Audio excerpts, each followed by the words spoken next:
I think we wait for a few more minutes, 1 or 2 minutes, and I think after that we can start because I can see from the Facebook right now we are going live actually.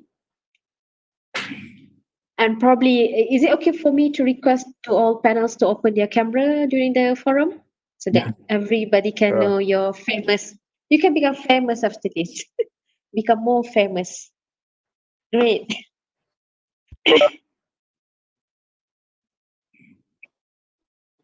Can you share me the URL of the Unimap here on Facebook? All right. Okay. Hold on. Let me share you map.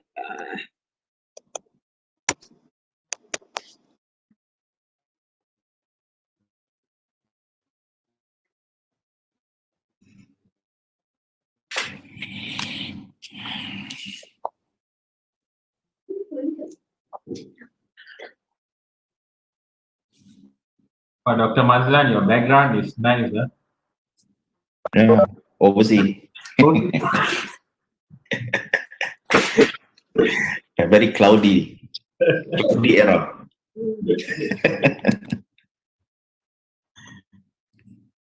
Ada. Hold on.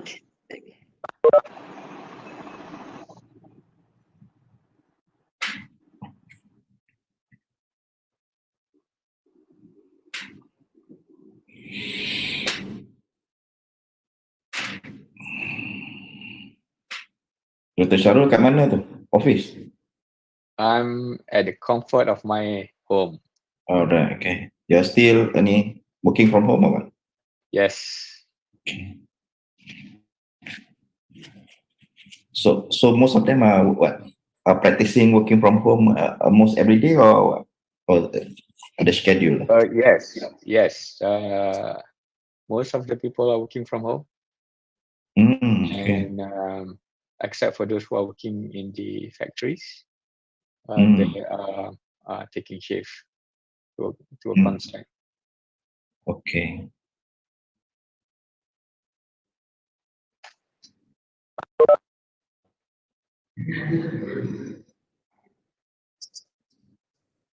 Assalamualaikum, good morning.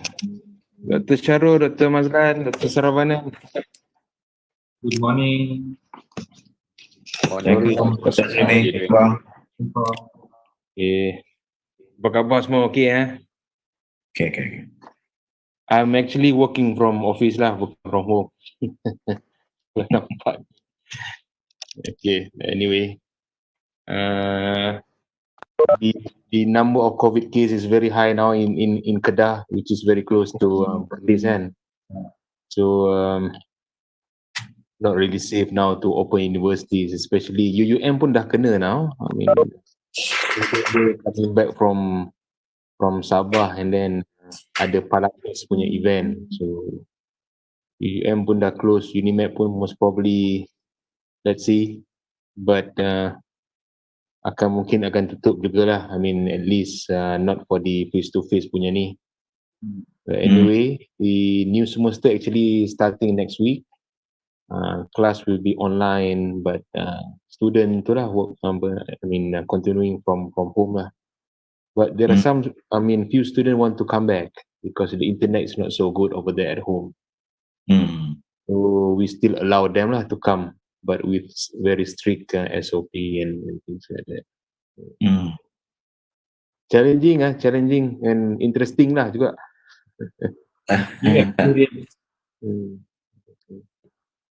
So it depends. Sometimes, working in the office, you have the comfort of your working chair, but at home, you might be using your dining chair. So you may not be as comfortable as at office. So sitting down at that for a long time is very uncomfortable, I would say. Exactly. Aircon, another one. Electricity, aircon. Yeah, electricity, aircon, and the people surrounding you, and the food, whatever that you have in your fridge and all that. So it can be very challenging too lah. Are you working from home ke ni, Dr. Mazlan? No, today working at office, so we do I have 1 or 2 days previously working from home lah. Normally, see. last time we have Monday and Fridays, but now we will tend to get back to the office on Friday, most of the days except Friday. So hopefully it's not getting worse lah. Okay lah. I think we can start. So Dato, give the floor to you. Alright, so can we start now? Semua orang dah ready kot?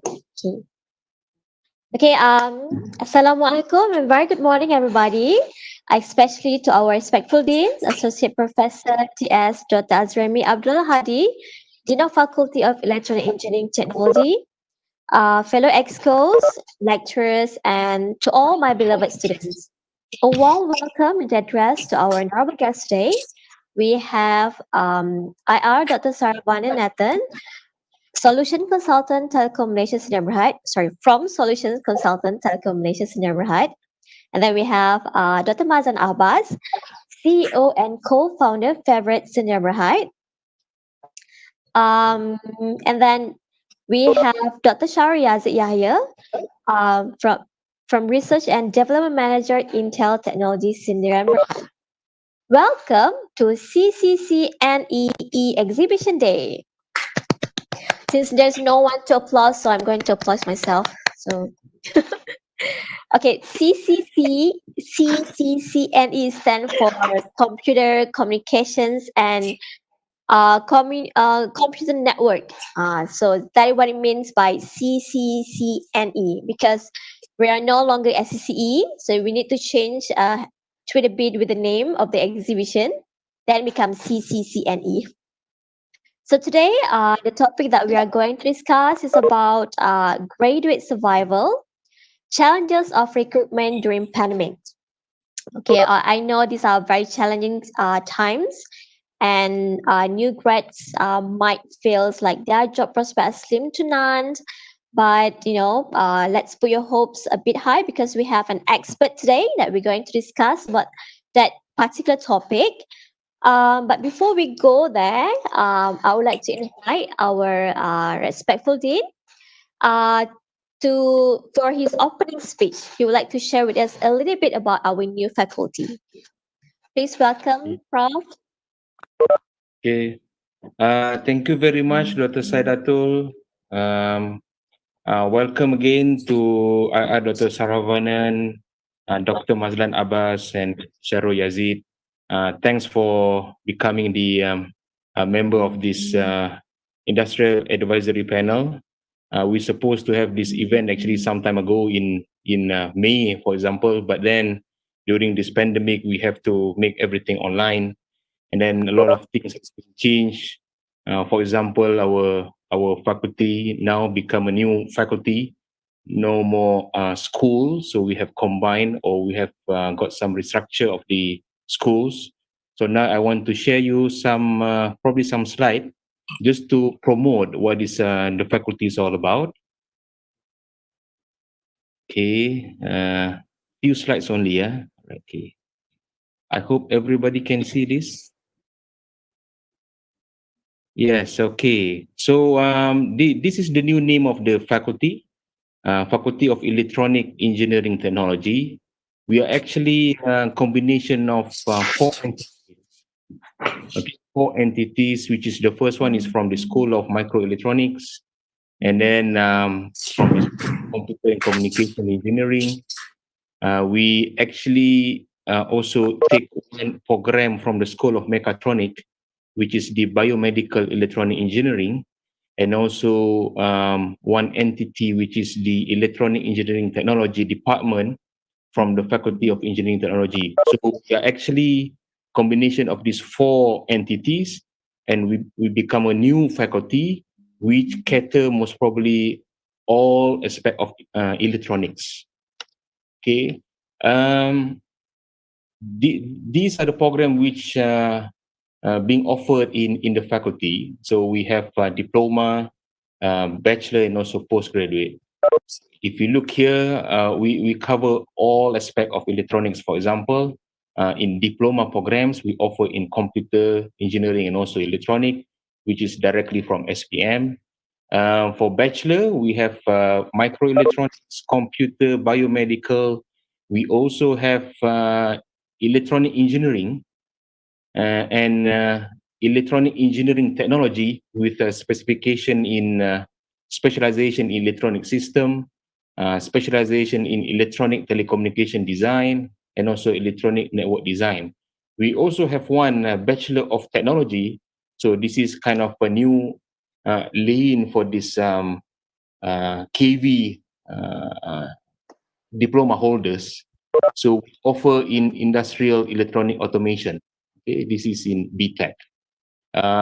This is a new course or new program. So we're going to have a second year or second batch this coming intake. We at the same time we also offer programs for postgraduate, which is the embedded system design, microelectronics. We also have one coursework in electrical and electronic engineering. And apart from that, is a conventional research mode for master and PhD. So this is quite a huge faculty per se. If you look here, we have 274 number of staff. Very huge, very large number of staff, from professors until the office secretary. So it's a big burden, very high responsibility for us to to make this faculty become everybody knows the faculty and what kind of program has been offered and things like that. Okay. Next one, this is a new image of the faculty, aerial view. I think a couple of days ago, some of the staff took this picture. So we are pinky color, with pink color, and then we have, if you know the old, this SCCE old building is somewhere over there, which is the purple color, and then this blue one is for mechanical and also for electrical. So this is a new part, new area, which is for chemical, Faculty of Engineering Technology and Chemical. All right, but we still have few campuses or few branches for the FTCAN, which is the one probably I'm staying now is the old building of microelectronics. So we have one office here, and then also becoming the postgraduate studies office. So all postgraduate students come here, and then we also have some other office in Pau 2, which is the old building of SCCE, and also the other one in Padang Besar. So we have three kind of small campuses or small offices, which later on become the main office for FTCAN. Okay, I think that's all from me. I really hope that everybody enjoy the session, most probably from the student, to get the benefit of this, I think, very interesting topic, graduate survival of challenges of recruitment during pandemic. All experts are really, I mean, the real experts one, they are the one who know what is happening out there. So I really hope that students get information and get benefit from this. Thank you very much. Get back to you, Dr. Saidatul. Thanks again, all the panels. Thank you very much, Associate Professor Dr. Azrami, for the introduction of FTCAN. Before we start the forum, let me introduce to you our honorable guest today. I'll start with Dr. Mazan Abbas. Dr. Mazan, could you please wave your hands? Yay! Dr. Mazan is somewhere in overseas, cloudy. Is it raining or? It's very nice background actually. I really want that features, because my office is not that beautiful. Who says that thing? Okay, I will introduce Dr. Mazan first. Dr. Mazan Abbas is the co-founder and the CEO of Favorite Sinar Berhad. He is ranked among top 50 global thought leaders on the Internet of Things and Digital Disruptions by Thinker 360. Top 50 Most Impactful Smart City Leader by World CSR Congress 2017. Ranked top 10 in IoT Top 100 Influencer. Number 20th Thought Leader in IoT by 2014. Top 100 Leaders. And also UTM Alumni Industry Personality 2016. He is currently one of Global Vision's board member. Before February, he spent 2.5 years as CEO of Rectone IoT and 8 years in Mimos Berhad as Senior Director Wireless Communication Cluster. He also spent 13 years in Cellcom under mobile operator, handling many senior management positions. Prior to Cellcom, he spent 10 years as associate professor at UTM. He is currently the adjunct professor at UTP. He was adjunct professor at UTM, UTHM, UNIZA, and UNIMI. Dr. Mazlan is frequent speaker at many major and established IoT, IR 4.0, smart cities, and telco conferences locally and globally. He sits in industry advisory panel for several local universities. He graduated from University of Technology Malaysia with BEE in 1984, University of Essex UK with Master in Science in Telematics 1986, and University of Technology Malaysia with PhD in Telecommunications in 1993. He also received an honorary doctorate in electrical engineering from UTHM in 2017. Apart from that, he is also a TEDx speaker. So that is Dr. Mazlan Abbas. Next, I'm going to introduce our next speaker, Dr. Sharul Yazid Yahya. Dr. Sharul, working from home, could you please wave? Yep. That is Dr. Sharul Yahya. I'm so envy with you because you're working from home. I'm stuck here. No. So Dr. Sharul Yahya has more than 25 years of industry experience, which covers from manufacturing to R&D spectrum. He is currently managing a team of R&D engineers developing the latest test technology and hardware system to support the manufacturing of Intel latest products. Dr. Sharul holds a bachelor's science degree in electrical engineering, an MBA, and a doctorate in engineering business management. Welcome, Dr. Sharul Yazid. So how are you at Thank home? you. Feel good? I'm doing very well here. Hope everybody is doing good too. Yeah, okay, still okay here. All right, next I'm going to introduce about our next speaker, Dr. Saravanan Nathan Lurudusamy. Dr. Saravanan, could you please wave your hands? Yay! All right. Okay. Dr. Saravanan Nathan is a solution consultant attached to a telecommunication company and also an academic researcher, having written numerous research papers which have been published in index journals and conferences at both local and international level. He has vast experience in engineering consultancy too. He holds the professional engineer with practicing license in electronic engineering divisions and has contributed to societal improvement in the area of technical solution management, particularly in network engineering. He was conferred with a PhD from University of Science Malaysia and notably a recipient of research grant at national level awarded by Malaysian government as well as among other technology-related researchers. He has recently authored a course book titled Strategic Planning Information System for Tertiary Level and has been delivering technical training and academic courses in the area of engineering and technology. So welcome to all the panels. Thank you for your time to be with us today. Thank you. Thank you for the introduction. Hey, you're welcome. So I'm going to start this the first question to Dr. Mazlan. Um, everybody ready? I hope that you guys are listening well because I cannot see responses from the audience. I hope they're okay, right? It seems like we're just talking with each other, just four of us. Okay, my first question to Dr. Mazlan. So, as a CEO of IoT company, how does this COVID-19 affect the company itself, and is it really will impact our recruitment of our graduates today? Dr. Mazlan, Dr. Mazlan, stop. You need to turn on your mic. Okay. Okay. All right. So thank you very much, Dr. Saidato, and thank you very much to Dr. Azrimi for the invitation. This is maybe our second time together with the rest of the panels to have these sessions together with the students.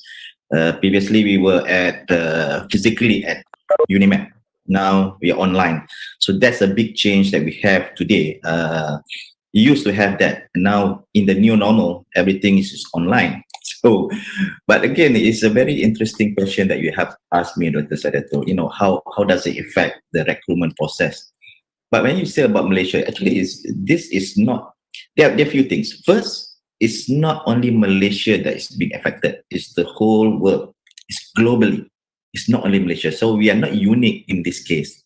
So what we are seeing this impact is like COVID-19. The pandemic doesn't cater to a certain country. It go across the whole other countries. So the impact is very, very big. So secondly, time is very challenging. So we need to tell you the truth. I mean, the students, the fresh graduates that coming out, the times is very challenging. I mean, Mohi, our Ministry of Higher Education, also said that for this year, most likely 75,000 out of these 300,000 fresh graduates expected to be unemployed in 2020 and because of this economic downturn we are facing. So, but if you see previously, last year in 2019, 41,000 out of 330,000 graduates are still unemployed. So if you add addition of 41,000 and 75,000, you might have about 116,000 people still unemployed. So that is a huge number. And we also worried. I mean, the whole industry, the whole country is worried when we have a lot more people are getting unemployed. Even so, with that in mind, you have to look at the third point. So when I say that almost all industry affected, maybe the government are not affected because you are very well, you are safe, you secured security job, so you don't have to worry.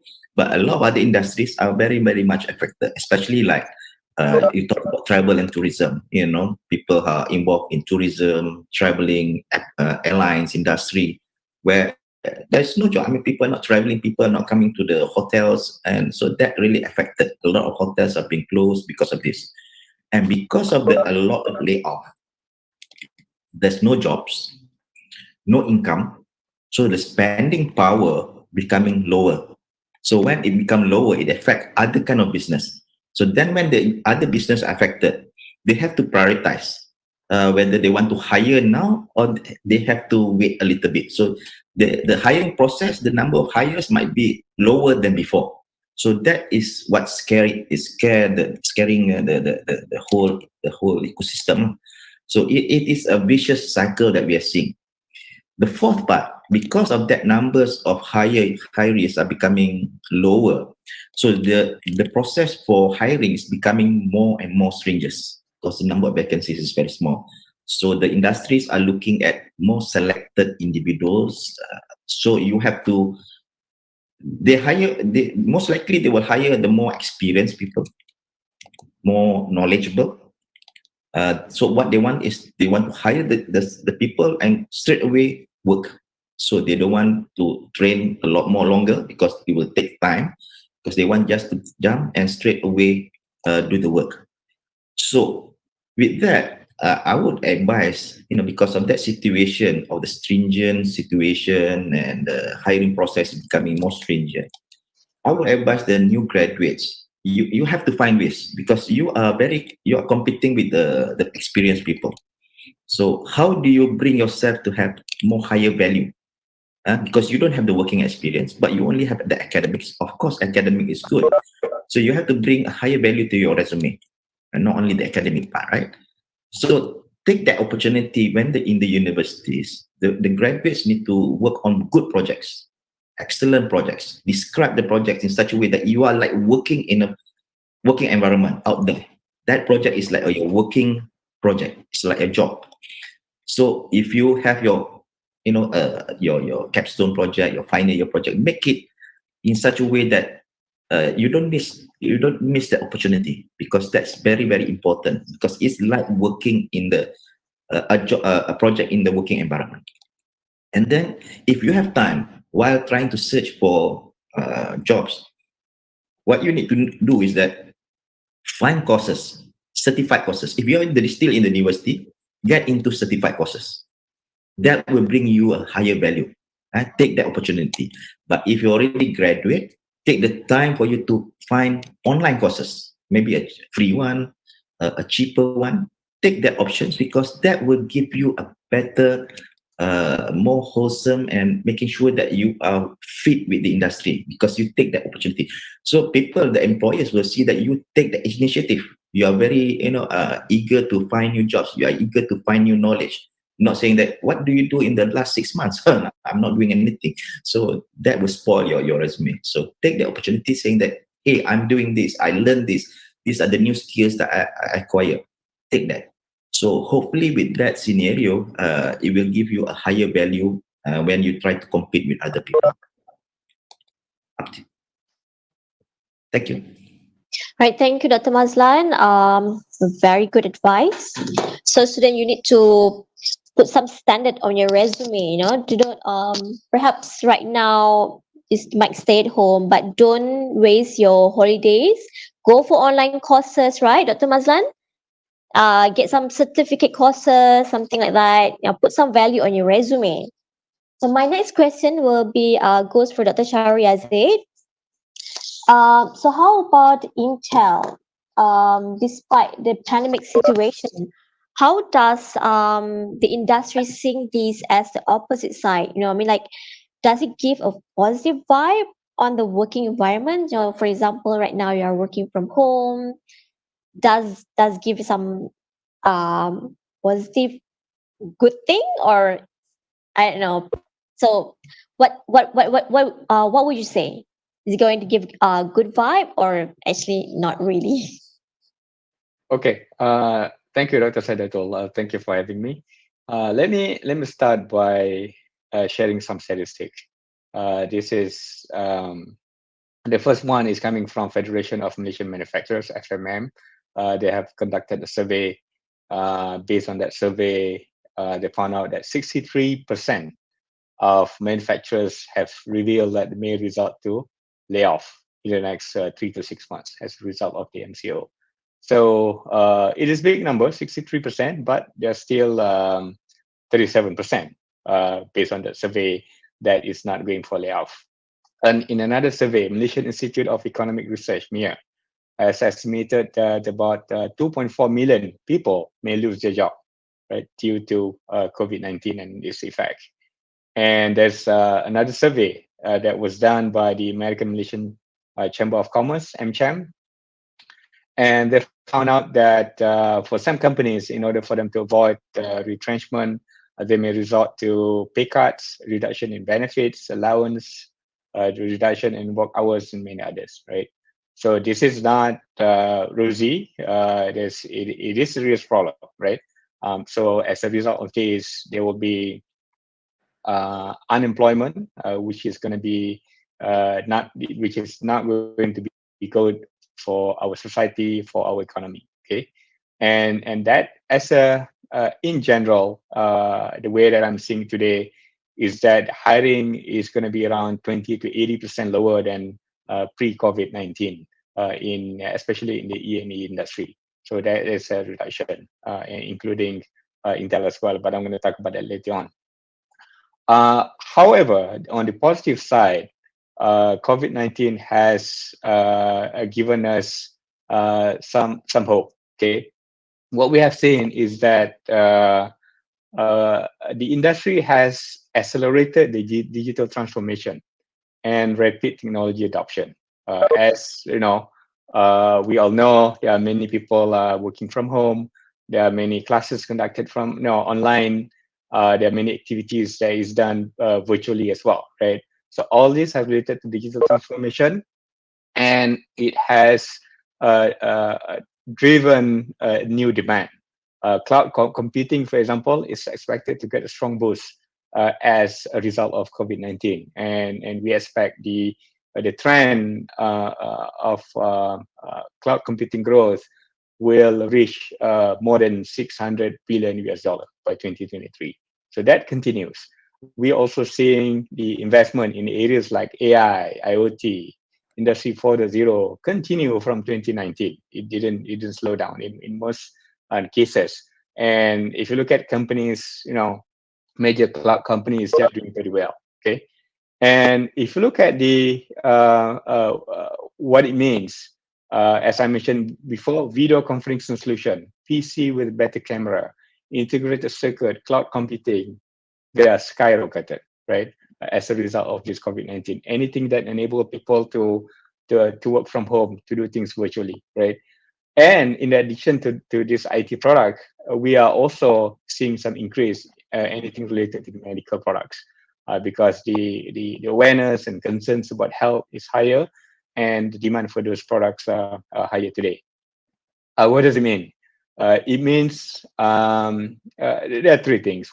Some job categories are disappearing, some job categories remains, and some job categories, there will be new job categories that is emerging as well. So let me go through each one of those. Jobs that is disappearing. Number one is hospitality and tourism. Because of the movement control, stay-home order, anything related to tourism, accommodation, food-related, restaurant, hotel, aviation, to some degree, automotive and oil and gas as well has a lower demand. Retail and wholesale, right? You can see both ways. I'm talking about the shops and retail. Has seen a significant pressure, even though the online retail is keep on increasing, right? Construction, we're seeing some slowdown. Some sectors in manufacturing are seeing some slowdown as well, right? So these disappearing job categories may be short term, meaning that with the reopening of the economy, they may come back, and some of them may not be coming back at all, right? So that's one. Some job categories remains. Where it exists, roles related to manufacturing of IT product remains. Anything related to test engineering, equipment engineering, NPI, automation, quality, supply chains remains, right? But overall it's a reduction, but those roles remain. And lastly, there is also new job categories that is coming up, right? Previously, we haven't heard of any job roles, for example, contact tracer in the health area, right? COVID care, occupancy planning, telemedicine, and many organizations now have started to create their own medical department. So this is emerging in big organization. Anything related to the new normal, for example, food delivery, personal shopper, online tutor, virtual assistants, and e-marketing is increasing, right? And sometimes you are just wondering, all these people who are just get into these new jobs, what are their qualifications? They're not straightforward transition from the current skill, but there's no specific degree in this area, but people are jumping into that and doing it. And that really opens up the opportunity, right? Regardless of what your background is, what you studied, this will be in areas that is increasing rather than decreasing, right? So I guess that's basically two sides of it. Yeah, even though it is gloomy, but we gotta pay some specific attention on which areas is growing, which area is remain, right? And then start to slice all the information, and we'll be able to see what are the remaining opportunities available.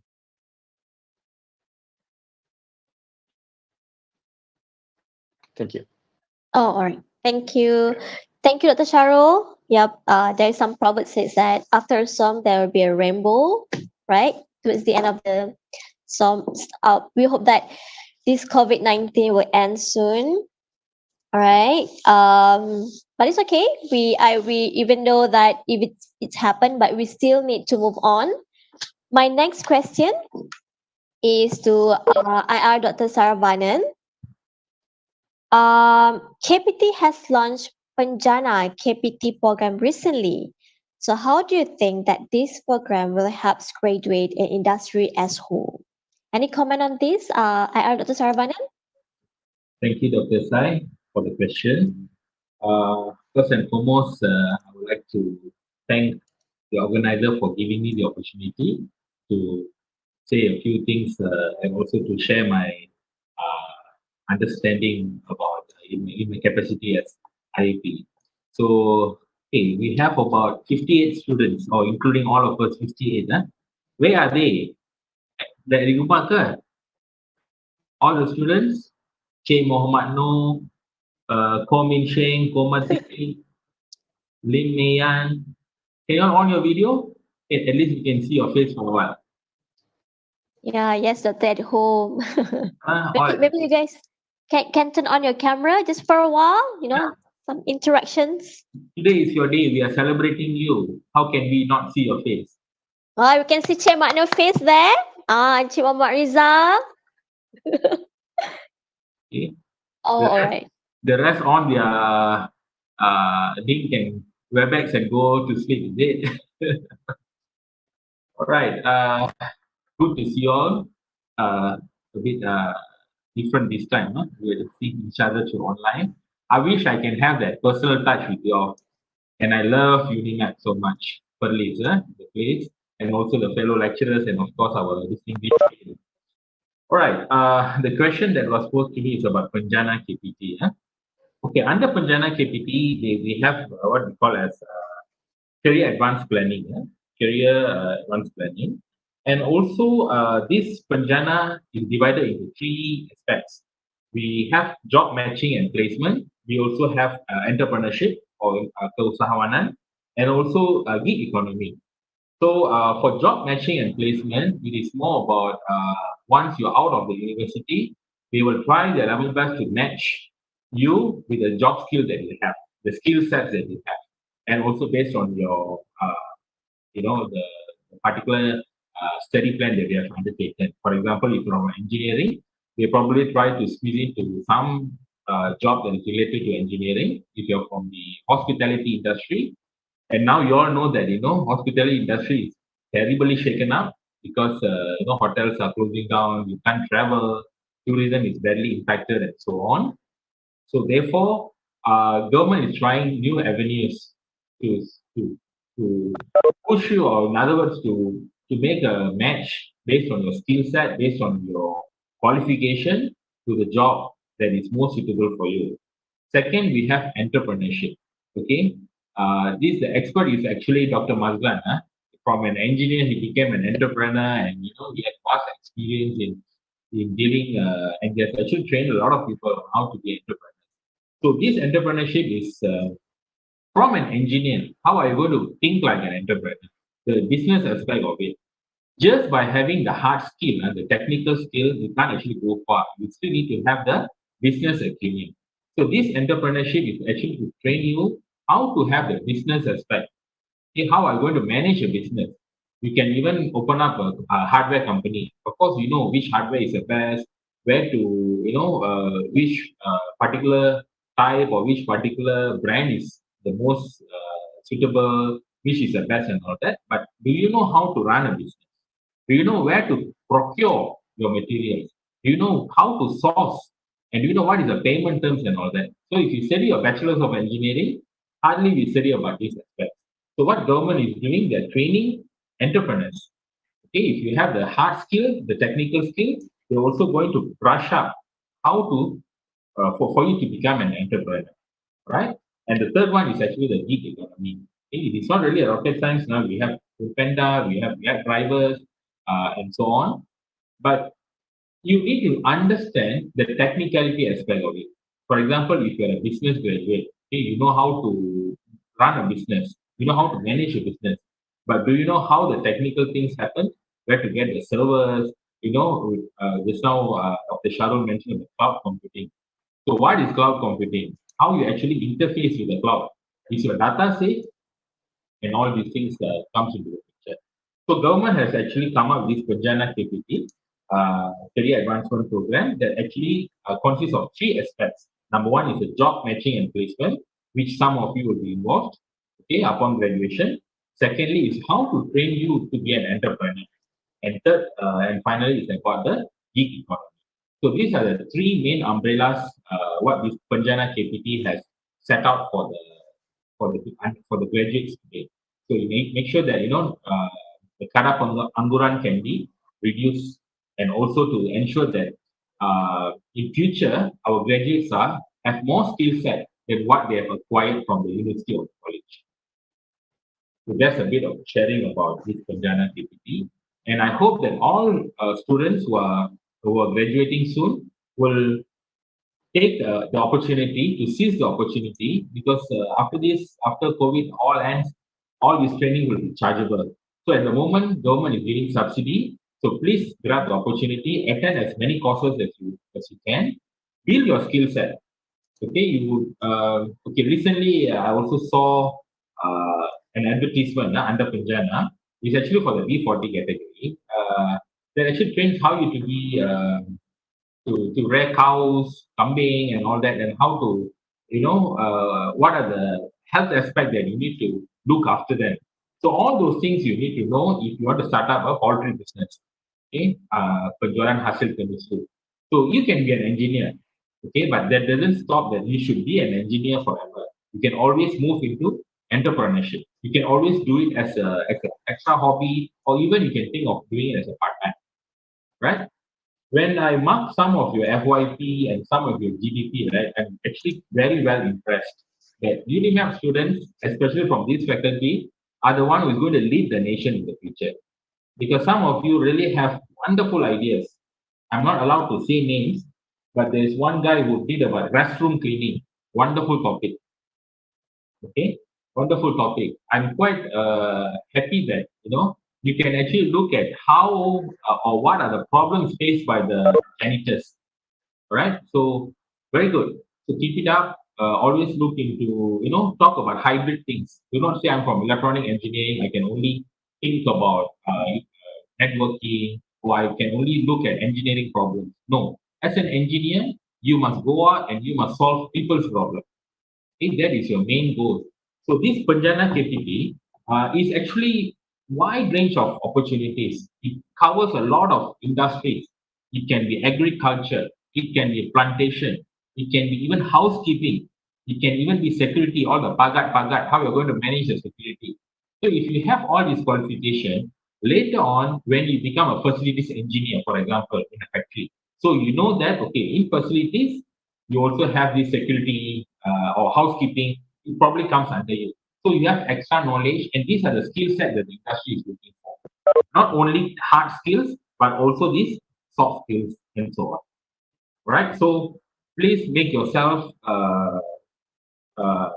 knowing what are the programs that is offered by Penjana KPT. Right? It's on the website. Can go to MOHE. You can just Google for Penjana KPT. You can have a lot of links there and a lot of programs over there. And nowadays we have WhatsApp and all that on and off. You are in some groups, right? So people tend to share about all these programs. But nevertheless, you may want to venture into something else. But please go ahead and choose the program that you like. At the moment, most of it are free. So please grab the opportunity and make yourself be relevant to the industry. Thank you. Right, thank you, IR Dr. Saravanan, and very good advice. So students, don't just when you online, don't just Facebooking, Instagram, but go to Mohe and go to Penjana website. Try to find something there, get active. Recently I just watched in Netflix called the title of it is social media, something like that. it's saying what's not good, spending your time on Facebook because you're sharing all your data there. So instead of Facebooking, go to Mohe, and find something there. We got since our government has launched this Penjana Captive program, so maybe there is some opportunity for you to grab something and to add on your new soft skill, so you can add up to into your resume. So we have come to the second round. My next question will go back to Dr. Mazan Abbas. Um, so let's say that our new norm is like almost everything will be conducted online. So recently our classes online, assessment also conducted online. So will this a new norm of recruiting fresh graduate be seen in the next couple of months of years? Are we going to recruit them online? So I think even before the universities or even other businesses are familiar using the online, starting from March, I would say it's just like that is the threshold where everything is all have to be online. So, but if you notice that most industries actually have conducted their business meetings already online many years ago. Even before this lockdown happened, because the nature of the business is that some of the companies are globally, so meaning to say they need to discuss with their team members from overseas. They need to do a business negotiations from overseas. So in order for them to save costs, online meeting is quite natural for them. So that is not a big problem for many of the industries, I would say. So and they themselves companies have already conducted their overseas recruitment online already, because that's a part of the nature. So because they can't just go and ask the candidate to go overseas to conduct this interview, so they normally conduct this online. So maybe there are some companies who are not familiar, maybe because of very new, so they have yet to do this. But the lockdown actually, in fact, have already taught us a lot of things. No one had been using Zoom or WebEx or meeting Teams or Google Hangout before this, right? So now all of us are suddenly quite familiar with all these tools. So we have conducted webinars, sessions, meeting sessions almost every day during that lockdown period. So these are the new skills for which is very valuable for the industries, because that the industries have been sometimes quite slack in terms of moving towards the era of industry 4.0, where we talk about IoT lah, AR lah, VR, but then they are still living in the old era where everything is still analog, it's not digital. So when COVID-19 happens, this actually is a wake-up call for most people, and it's very important for them to move to digital first, then become online, then they can move to the era of IR 4.0. So that is a big wake-up call. So I think you remember when even we have this problem of our the meter reader cannot read the meter reading, and we have TMB a lot of problems of reading the bill because suddenly 3 months are not reading the bill. So what if everything is remotely, you can read the meter, right? So that will solve a lot of problems. So technologies like this are important. So we need graduates that have this mindset already in the digital world. You are living, the new generation are living in the digital world. So we need you to do this. But personally, for interview themselves, sometimes I do prefer to have a face-to-face meeting, because there are pros and cons lah, I would say. It's pros and cons. For example, the pros for interview online session for the fresh graduate, you take a look at fresh graduate. Maybe they can be more confident talking to a computer rather than a group of interviewers, because like this, maybe I'm only talking to you directly. It's not like you're looking at the whole crowd and looking at you feel nervous. You might have better confidence in expressing yourself during this time or period. So that's one way. But because you can hide your body language, you can only see at the top. The rest of body language, your hand, where do you put your hand is, whether you're perspire or not. So people don't see you. So you can hide your weaknesses during the interview. So it's good for you. So, but actually the interviewers people like us who interview them, we still prefer to see the whole appearance of the fresh graduates, the people who come for the interview. We need to see when you come for the interview, it's really coming for the interview. Punctuality is something that's first impression that you see. The appearance of the graduates, so we want to see how do you dress adapt, and how do you do your normal conversations. It's not like taking a computer, you are talking with a human, and then your expressions and all that. That is very important too. So how do you translate all of that into an online interview? So my suggestion is that if you can uh, be more, when you go for the interview, even online, dress, your appearance must be accordingly lah. Not like something which is like you are staying at home, right? So when you do a conversation, be more attentive, more serious, and answers confidently. Because you can hide other weaknesses, but you have that opportunity to impress yourself, impress the interviewers during that particular period.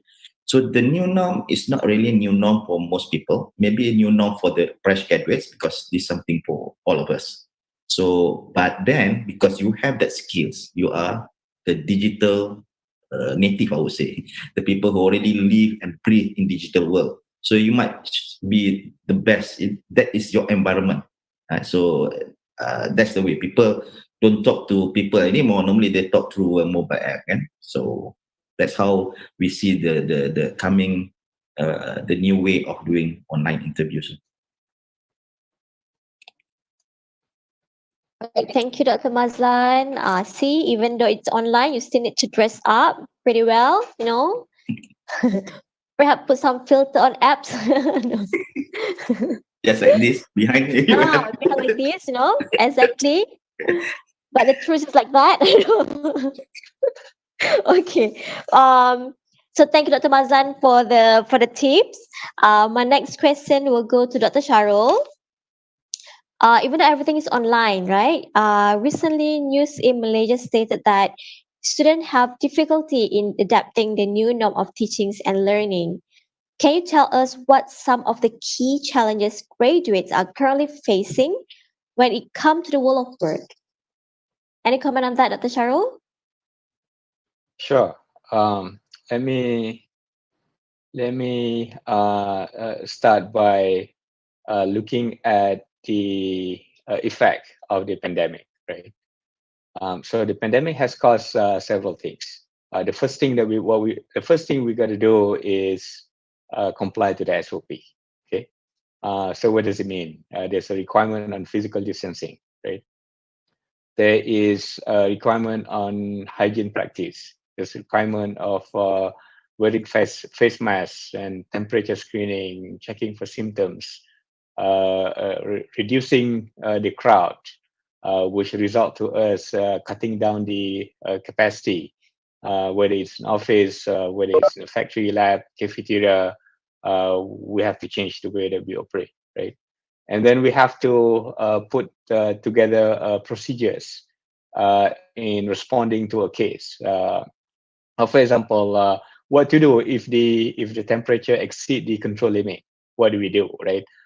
So if we go to a restaurant today, if you ask them, so what is the limit? What do you do after that? They may not be able to answer, right? But for us in the industry, we have to come up with that flowchart and test that, and making sure that people know how to react. So we have to put all this in place. So in order for us to reduce the crowd, for example, we have to identify who will have to work on site and who can we send to work from home, right? And we have to come up with a criteria, who's going to do what, right? The next thing that we are not allowed to do is travel, right? Because of the risk of spreading the virus, we have issued a direction that nobody is allowed to travel. We cannot meet our customers face to face. We cannot meet our suppliers face to face, and we have to resort to different way of conducting meeting and discussion and to the design work, right? like what Dr. Mazlan mentioned before, for many MNCs, we have done it before, right? Um, but even for MNCs, even though we have done it before, we have not done it to the extent that we are doing now, right? We have not done it in the extended period that we have now. So now, when we have more than 50% of our employees working from home, we are stretching the network capability, right? We are stretching the infrastructure. We are stretching the bandwidth. We are stretching the network provider, right? And we are stretching our security system with the authentication system that is required. So that is even for the companies that has a infrastructure, right? And for companies that doesn't have the infrastructure, they will have to go through rapid installation and testing and commissioning, right? That is that's quite a challenge for the industry to adopt, right? The other one is what I mentioned earlier regarding digital infrastructure, right? Uh, so at any given time, MITI, for example, can audit us and ask us who is working from home and who's working on site and how many percent of your workers are essential, right? We need to be able to produce that report. So we need to come up with a new database system and track them and record the temperatures and be able to show it at any given time. Because we need to have a system that enables us to do a contact tracing in a faster way, right? If people are working, who is sitting next to them, all that has to be recorded. So fortunately for IT companies like Intel, we have all these thermal scanning, automatically detecting who is that employee with a face recognition. We know who they are, and with the thermal camera can record what is the temperature. Everything is done automatically. So that's good. So we have we make use of the AI and all these capabilities in place. So putting that in place is a big challenge for us. So what do we learn from this pandemic? There are many things that we learn, right? Um, like I mentioned earlier, we are learning how to do this virtual work environment in the prolonged manner. We have not done it in the past, and we are expected to continue to be in this mode even after COVID. So we got to put infrastructure in place. We are, as an industry, we are adopting new technology, such as automation technology, communication technology, right? As we know, software may be infected by virus, but definitely not coronavirus, right? So if we have more automation, we can reduce the number of people that has to be on site. So we will be able to address one area. Some companies come to term that technology is really something that will bring them forward, right? There's a clear business case of adopting new technology. We as in the industry are learning ways to reach out to more customers by reconfiguring our process and operation, right? We also learning with this COVID-19 how we can reduce our costs, how we can make use of technology to minimize the spending, minimize the travel, and so on and so forth. So on the recruitment front, we are also learning how to do recruitment online. Of course, we have done online phone interview before, but this is totally different game, right? For a couple of months back, I've done this myself. I've conducted interview online over the phone, and we have new employees reporting to work without coming to work. You just imagine that people start working to work while not coming to work, right? So this is really a new environment. We are learning how to provide training to our new employees and getting them integrated into the organization. This is something that we have not done in the past, because at minimum, when people come to work for the first few months, they get close to the team, working together with the team members. The other thing that we are also learning is how to do internship online, right? It is possible.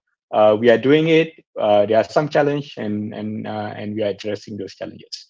And why did I say all this? Why did I say we are learning? We are learning. We are learning. I said we are learning is because this is new normal. There's no clear formula what is the right way to do it, and we are still experimenting. As an organization, we are still learning. As employees, we are still learning. As engineers, we are still learning. As managers, we are learning. Right.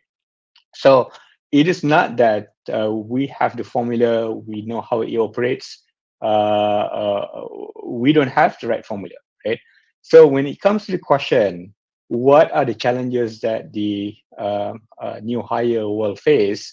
It is going to be very difficult to articulate upfront, right? And I'm pretty sure that universities or learning environment in college also experience the same thing, right? So, for example, online degree in the past, it was really it didn't have the same dignity as mainstream degree. Right now, all universities have some version of online class. There's much more openness to virtual environment. Virtual meeting for IAP was unheard of before, right? Now, I've seen universities started to call an online meeting, which is good, right? Uh, just like companies, universities also have to deal with the SOP, right?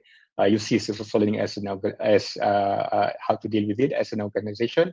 Staff and faculty members are also learning, and students are also learning, right? So to me, it is okay for students to be learning because we are all learning, and but the right thing to do is really to accelerate that learning, make rapid changes, and adapt very fast, right?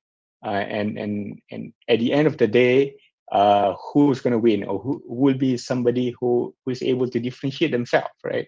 Who will learn faster, who will be able to adopt new technology faster, and who has figured out and how to be more efficient faster, right? I think it is a challenge for all of us. It is a challenge for students. This is really a good time to learn it, while you are in a learning environment, not necessarily in university environment, but you are in the period of, you are still in the learning period, and expect that to continue, right? The same way that the companies and the industries are learning it today. Right? I hope that answered the question. Dr. Sadeko. Thank you. Thank you, Dr. Shariaze. Yes, it did indeed answering the questions. Even though the COVID-19 did force us somehow force the technology, we need to adapt ourselves in that kind of new norms. But before that, to all my students, could you please turn on your camera? We just see Wani here. Then we have Amy Rashid, Hey, there's no camera. Oh, okay. Anyone else? So Cik Muhammad, no, perhaps you need to change to Unify, or he already changed. He's using Unify Mobile. So who else? We have Nur Fahan Kaha. Perhaps she can turn on the video as well. Who else? Kena potong markah ni. Luckily Mukesh, 1 point for you. We have Wani here. Taufik, Ahmad Taufik. Can you guys turn on the camera?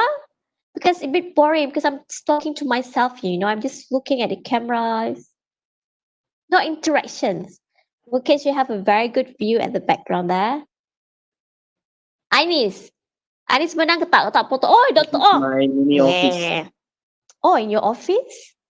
Oh, that your office. All right. From home office. Oh, from home office. That's good. That's good. We have new students. Cik Ong. Sorry, Dr. Ong. There we have Dr. Naimah, Dr. Aini. See Dr. Kaha. Dr. Kaha, sorry. Dr. Farhan Kaha. Like Dr. I.R. Sarvada said, this is your day, not lectures day. See, we have Dr. Boss, thank you. I'll behave. Yay, we have Dr. Elsher, all the way from Kelantan. I can't hear you. What is it? Gapo? Changlung. Changlun. Okay, Changlun. All right. We have Dr. Siti there. I need to change my headphone. I also have a headphone, a white one. Same like Dr. Zuraida. Anyone else? You get betul-betul makan ni. Amy Rashid ni. Hong Wong. Cik Muhammad Noi nak kena bagi ni. Kena tukar. Kena tukar Unify siapa lagi? I think lecturer. Kelvin. Kan you guys dekat kerja? Lee Jia Kian. Ada ke tak ada ni? Okay, ramai nak sebut nama. Samiha. Sunny. Where is Sunny? Syarul. Siti. Ini Parmeswari ni. I know Parmeswari. Where is Dr. Kufazira? Perhaps you need to, foto markah budak-budak ni. Okay lah, at least ada sikit kan? Boleh. Okay. Boleh kita betul makan lepas ni. Mana Mukesh? Nasib baik ada. Kau tak menang kau. Okay. My next question, we still continue. We still in the forum, right? My next question will go to Dr. I.R. Saravanan. Okay. Since the way Dr. Saravanan, okay, yeah. Since the way of recruitment is changing, what are the requirements that industry required from students, considering the new norms? And what are the things that students need to prepare for these, new norms? Any comments on that, Dr. I.R. Saravanan? Thanks, Dr. Sai. You always give me the last and give me a lot of questions. Sorry. Okay, now more people's face I can see. Mukesh, Aini, Shazwani. Now I don't know who is the lecturer, who is the student. All of you look the same. Dr. Naima, you look like a student. All right. Okay, the question was about what are the recruitment is changing and what are the requirements that industry is requiring from a students considering the new norm. Okay. So this is my personal view that I think that this COVID won't last too long, but the effects will be there forever, right? Especially in this era where some of you, the students especially, those who are forced to do things online. Okay, we have no choice. We have to continue doing your coursework and your assignment, whatever not. But consider this, that you have an extra privilege of having a dual mode kind of studies environment. You also have face-to-face interaction. At the same time, you also do things online, right? Personally, I feel things have changed. I'm not from the human resources background. I don't interview people. But if I were to interview people, there are some aspects that I will certainly look into. Okay. I won't emphasize much on these technical skills, hard skills, because hard skills is something that is actually, if you have interest to learn programming, you'll be good in programming. If you have interest to do networking, you will be good in networking. So that comes without saying. But what I'll be most interested in is the attitude of the candidate. Okay, it's more about the soft skills that a person has. So, now it's the COVID time, and let's say after 5 years, I open my own company, and Mukesh and Chazwani and whoever other lecturers, other students come and get to be interviewed by me. What are the things that I'll look into? Is I think I want to show my slide. Can I show a slide? Yes, Yes, IR. sure.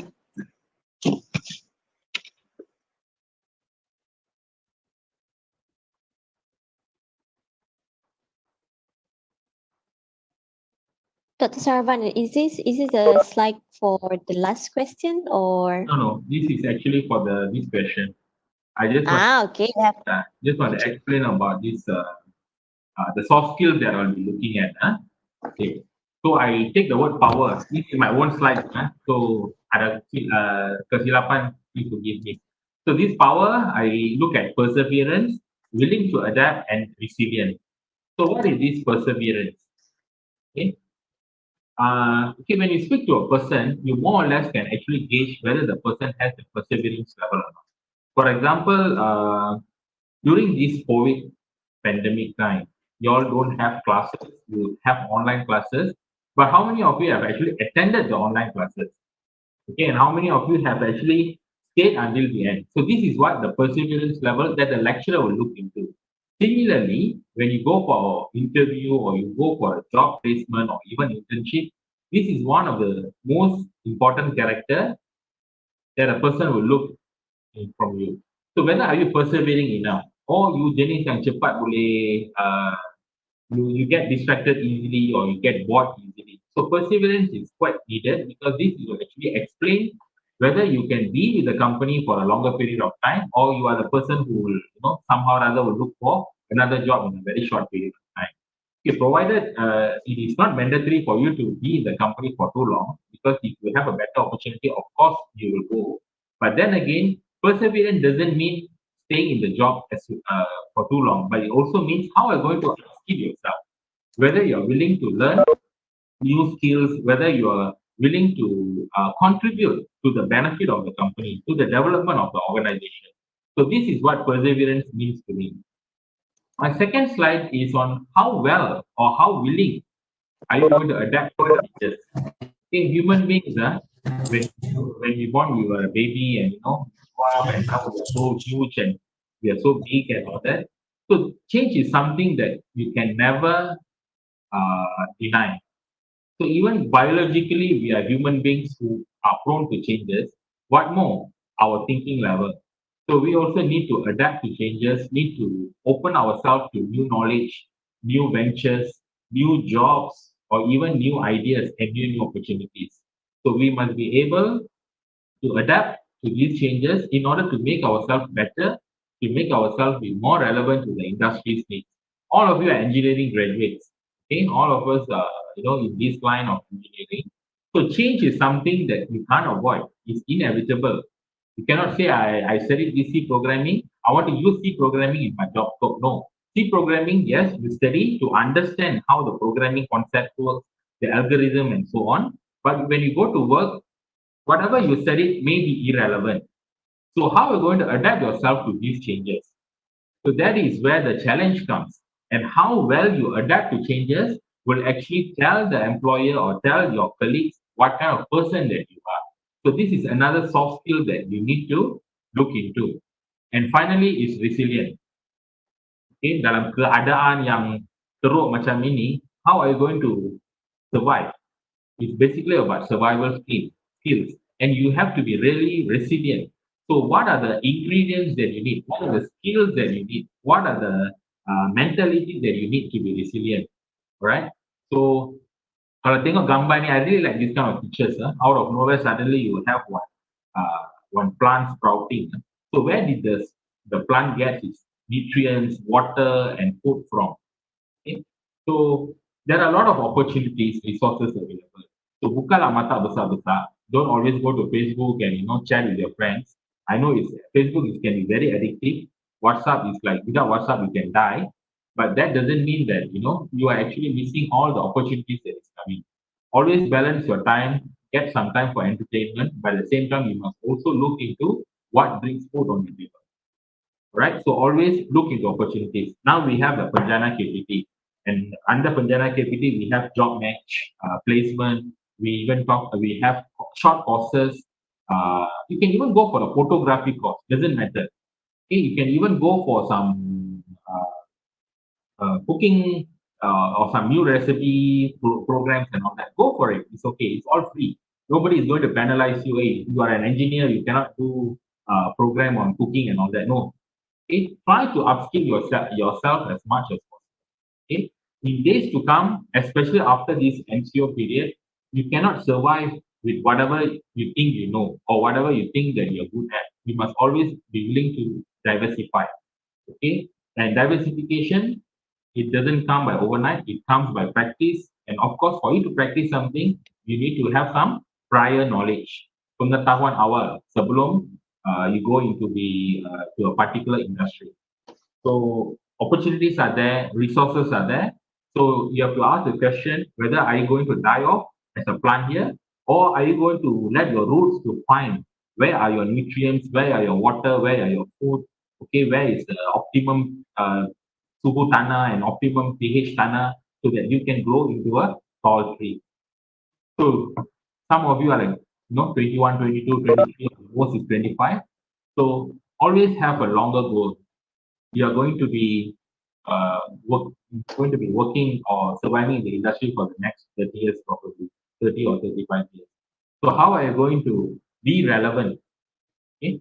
So whether you have the right attitude or the right skill set depends on each and every one of you. Okay. Always turn your compassion, turn your passion, turn your interest, turn your desire into your goal. So you takkan rasa seksa jiwa when you're actually doing the work. So when talking about this industry relevance, of course, you need to have your hard skills, and based on the three soft skills that I have shown just now.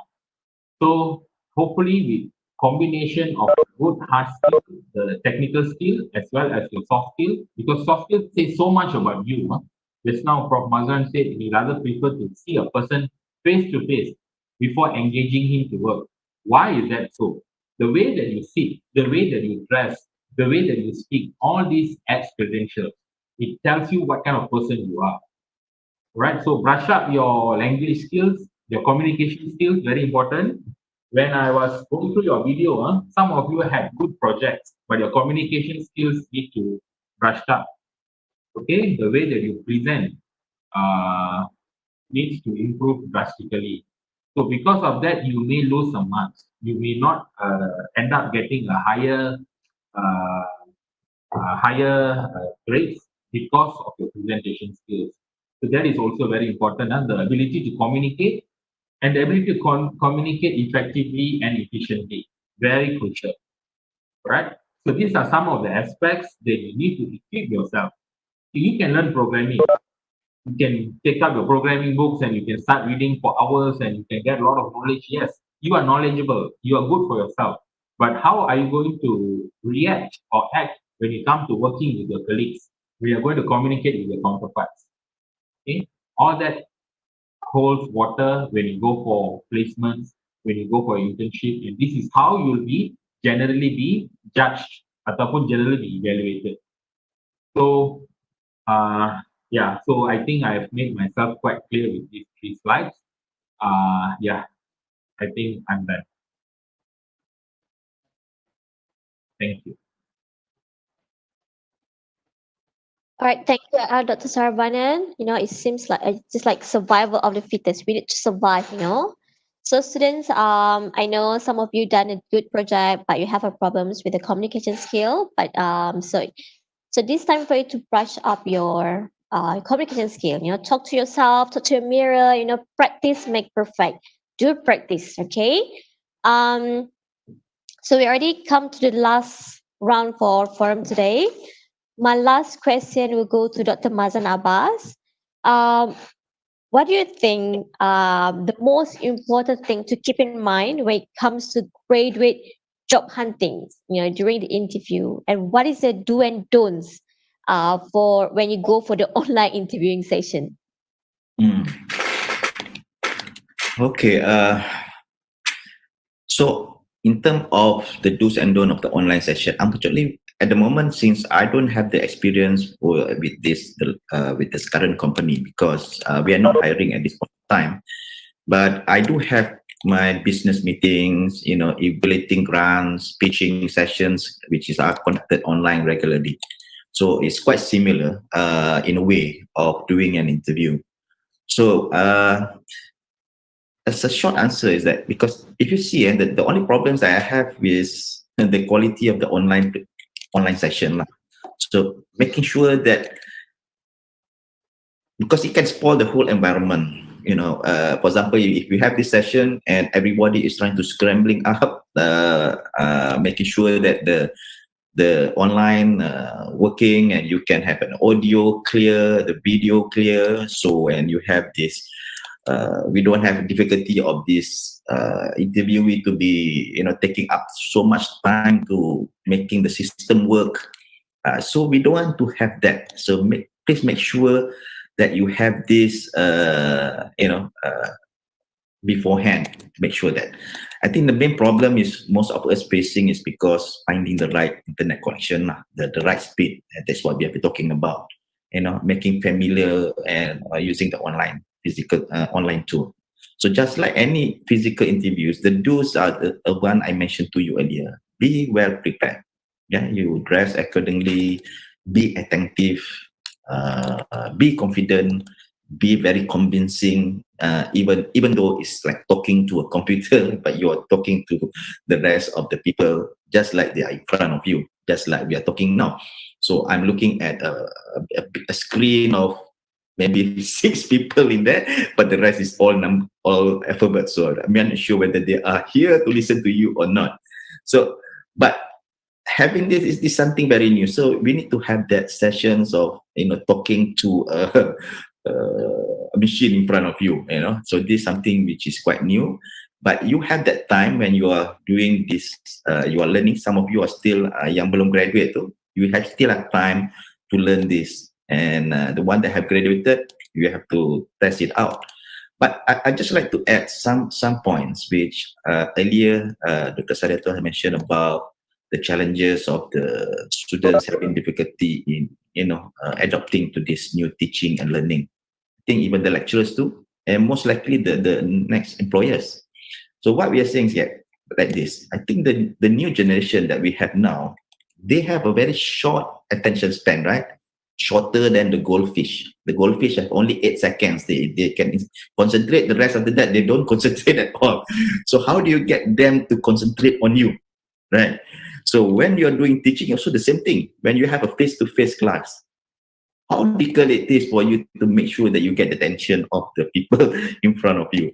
So that's very difficult. And what more if everything is online? So that's the difficult part that most of us are facing. Because the younger generations, maybe they are familiar with online contents, right? But online contents which is more engaging, more entertaining. That's why you are seeing TikTok. It's only 15 seconds or even 1 minute. That's it. You can only concentrate on that portion. But what if we have this webinar about 1 hour? Can they concentrate on you the whole session? So that is, we want to see how effective they are, even during that kind of session. So I'm happy that I can see the faces here looking at us when we are talking. So that's something that you feel that is something effective. So another thing is that taking exams online also poses a very big challenges to lecturers. I know that. I've been an IAP. I know the challenges is you have, how do you prevent students from copying and sharing the answers among each other, right? So you might have the same answers. Everyone have the same answers. So because what they do outside the computer screen is very difficult for you to access. You're not sure what they're doing. They can look at you directly, but they can share the information using WhatsApp, whatever. So that's something which is quite a challenge to you. Because I've heard that the results for this batch is better than the previous years. Suddenly it becomes it shoots up higher than the passing marks, the number of grades are much better than the previous years. It shouldn't be. I mean, every session is every year should be almost the same. So what happened is that it's because of that, because we are using online way to do the assessment, to do the exams. So that is have to be very careful. For me, maybe the potential or the future employers who wants to employ the batch of graduates from the COVID-19 batch, I would say, these graduates from the COVID-19 period have to be aware about not only looking at the marks, because the marks can fool the employers. That's why I'm giving caution to some of the people who wants to hire them.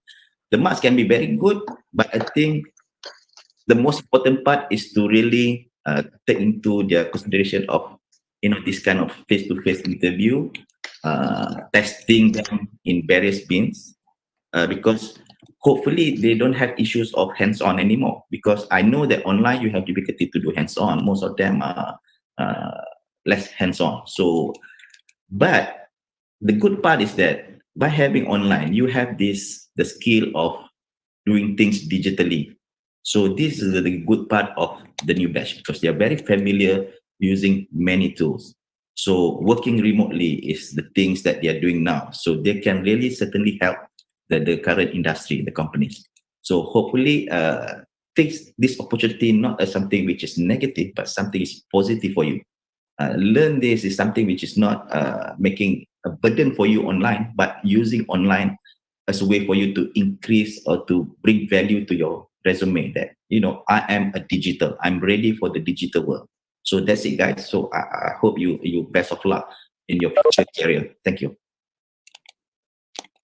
And thank you, Dr. Mazlan. See, marks doesn't, marks might fool you.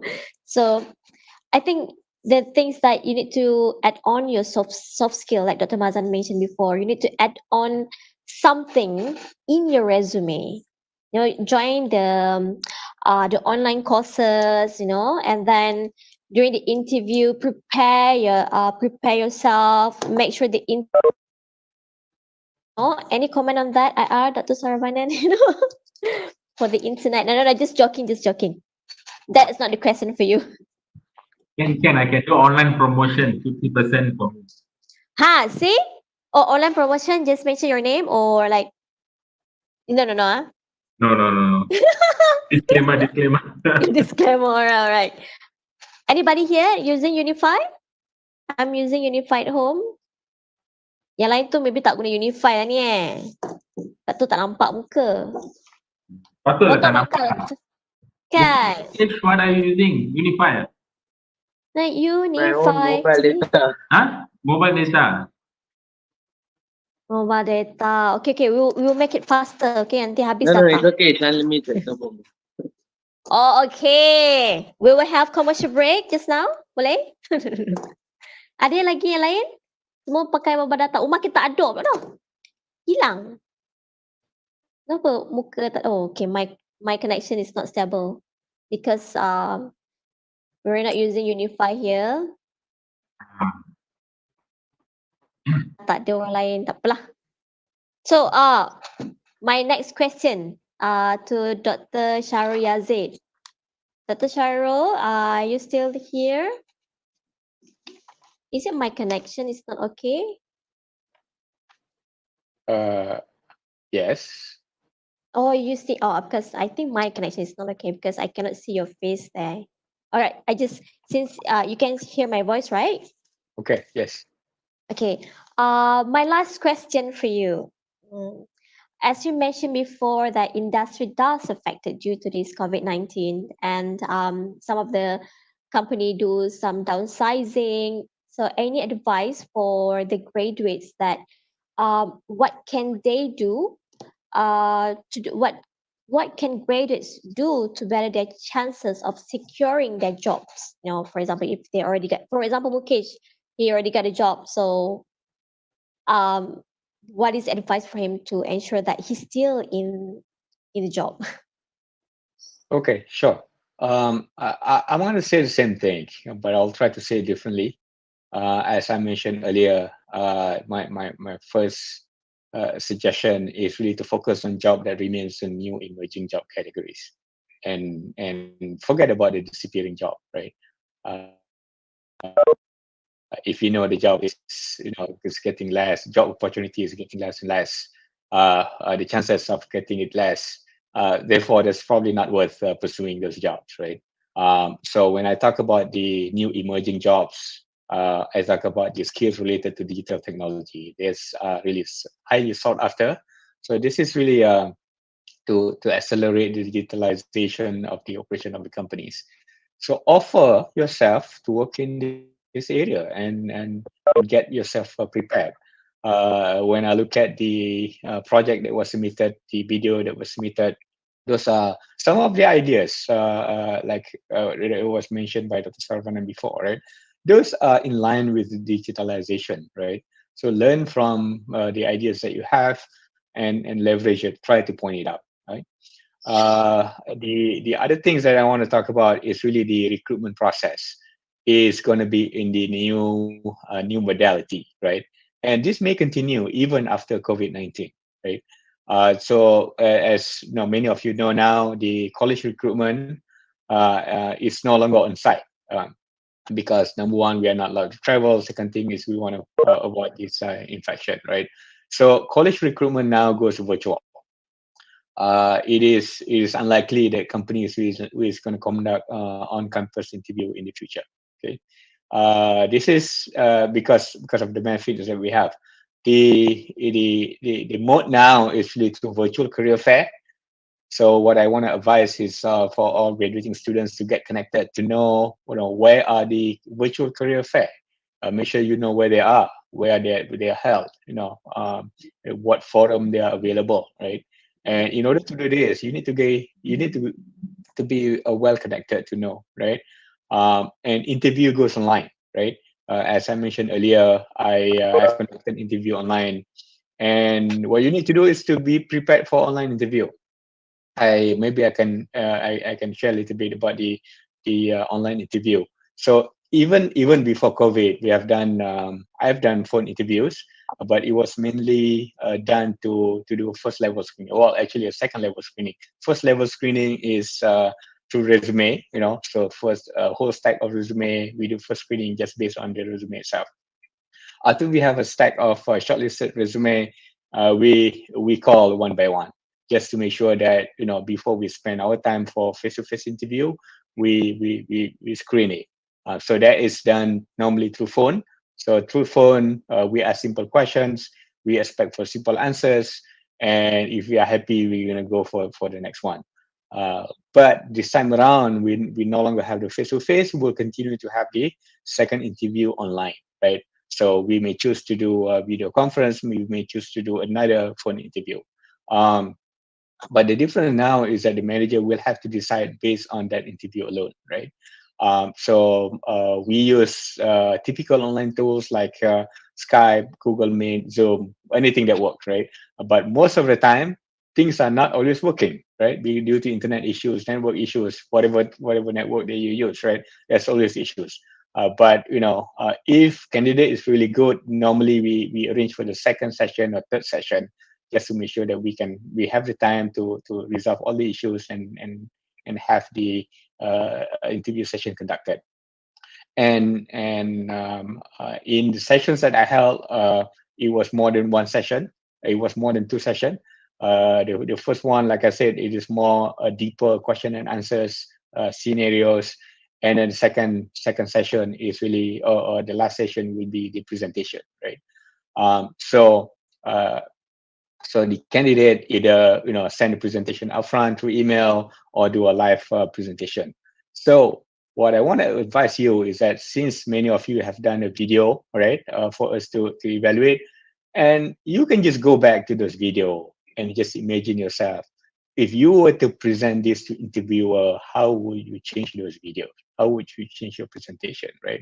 Because some of those videos, are good, but some of them is really not meant for interview, or not even not meant for evaluation, because I think some of you are taking like half an hour to convey a simple idea. That's too much, right? But some of you are able to convey the same idea in less than 10 minutes. So that's very good, right? So go back and do the same exercise, the same material, the same content. How would you improve it? That is one of the exercises that you can do. This is not a rocket science. It takes practice. You record it, you watch yourself, you can ask others, and you'll get better of it. Just to know, right? Companies are not looking for YouTube artists or TikTok star, whatever, right? Engineers, we are looking for engineers, but you got to be able to present yourself, present your skill, present your ideas online, right? So that's all it matters. And the other thing that I want to advise, I want to share is that with everything goes online, the job opportunities are actually everywhere. It is not limited to what you normally see, right? You no longer have to assume in order for you to become engineers, you have to work in Penang or KL or JB, right? And like I mentioned earlier, it doesn't have to be engineers. You got to find a job, right? You don't want to be part of the statistics of the unemployed, right? So don't be choosy. anything you can find, you grab it, but get yourself prepared. So that's probably my short answers. Sorry, I'm repeating the same thing. Hopefully, you get a point, right? But maybe later in the closing, I'll add a few more, right? So that's all. That's all. Thank you. Right. Thank you, Dr. Sharul, for that advice. Don't be choosy, be prepared, right? I can see that there's questions coming in the chat box. If you have any more questions, just write on the chat box and I will read to you after this. But before that, we have one last question for Dr. Dr. Saravanan. Last one. What advice do you have when it comes to job application rejection? These students got rejected. What advice from you? Yeah. So this is something, Dr. Sai, that rejection, the keyword is rejection. It can be any rejection. But how we're going to handle this rejection when it comes from an employer and a job that you were really anticipating that you would get. Okay? Hancur berkecah ya, you punya hati kecil. So first and foremost, you should actually tap your back because you have tried. Okay? Trying is the first step. Even it ends up in a success or in a failure, it's different.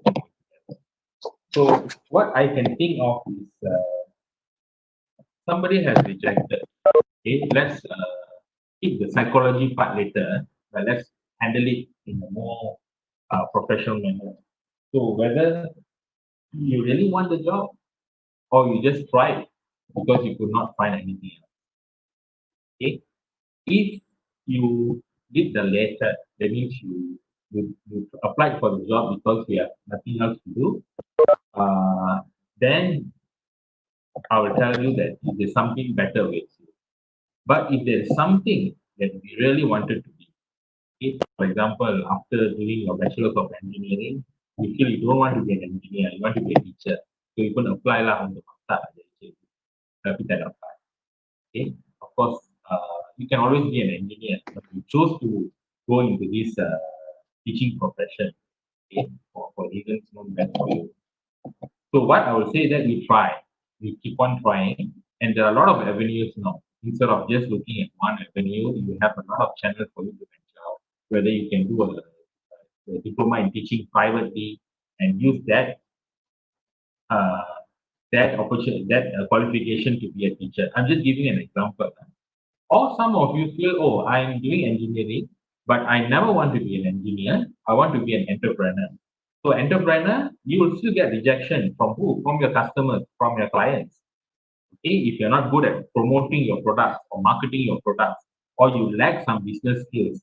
So this rejection is actually a general word. It can come from many forms. So how are you going to take the rejection to yourself? Okay. First and foremost, to me, I feel that rejection, you need to be resilient based on the P power just now that I shared.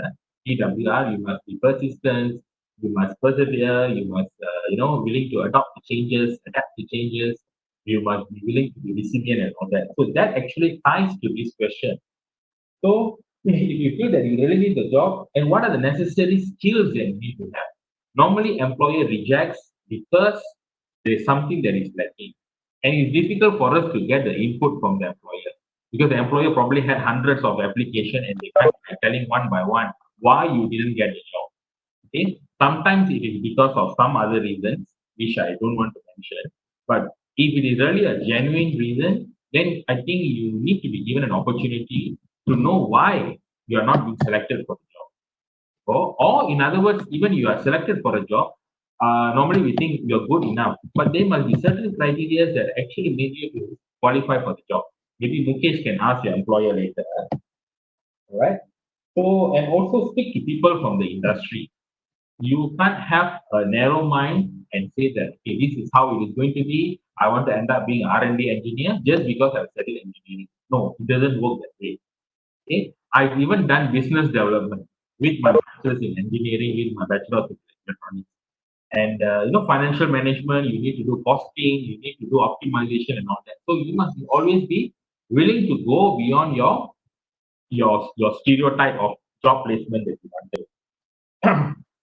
So I think generally graduates today you can't be choosy, and I don't think so. People nowadays are choosy. I think anything goes because I see even food panda drivers are actually engineering graduates. It is a job that you need to do in order to survive and sustain your life. But then again, uh, who you are and what qualifies you for the job will actually determine whether you're going to be rejected or not, right? Uh, and of course, if a company chooses not to give you a job, thank the company. Because of that, you have another opportunity to try something else. Right. So it is always not the end of the day or end of the world. Always be positive and uh, always look at other aspects, other avenues, other channels, because you never know where your recipe comes. Okay. And yeah, I have one last slide. Let's see. I have one last slide to motivate those people who feel rejected. Can you all see my slide or not yet? Yes, yes, we can see your slide. The Rejection. rejection thing. Yeah. Okay. Rejection is neither an indication of value or talent. Okay. You can be talented in other aspects. You can even get a very high CGPA of an engineering degree, but that doesn't mean that you're talented in engineering, right? I'm not trying to discourage you, but your talent could be something else. When you go for an interview, the interviewers or your potential employers may see that you are not fit for certain jobs, okay? And they can offer you some other jobs. If you have applied for electrical engineer's job, probably they give you a procurement officer position, okay? And you must always believe in yourself that you can do the job because again back to the question whether you really want the job or you are going for the job because you have no other choice. So if you think that you have a better choice elsewhere, you can always venture into that. You can actually reject instead, and there's always a lot of opportunities, resources are available, like what Dr. Deformi mentioned. So always look into other aspects. Always venture out, talk to people from the industry. All right. Just because people have rejected you, that doesn't mean you're not good. Okay, your talent could be lying somewhere else, and it's always advisable for you to look into, venture out. What are the areas that is really good for you? Okay, engineering, pure engineering may not be suitable. It could be some applied engineering, or it could be some applied arts combined with engineering. Now people are talking about data analytics. People who are doing this data analytics could be from the non-engineering background. Many of them are actually bachelors of bachelor of biology, or some of them are even from the law industry. They are thinking how to integrate better judges' decision using artificial intelligence. So your expertise may be needed there, but your industry could be not in engineering. Your industry could be in food. Your industry could be in non-engineering related, could be in a legal company. So, opportunities are widespread. So don't lose heart because you are being rejected. Okay. So it doesn't mean that eventually you won't find anywhere suitable for you. No, no such thing. Please get away that kind of negative notion in your mind.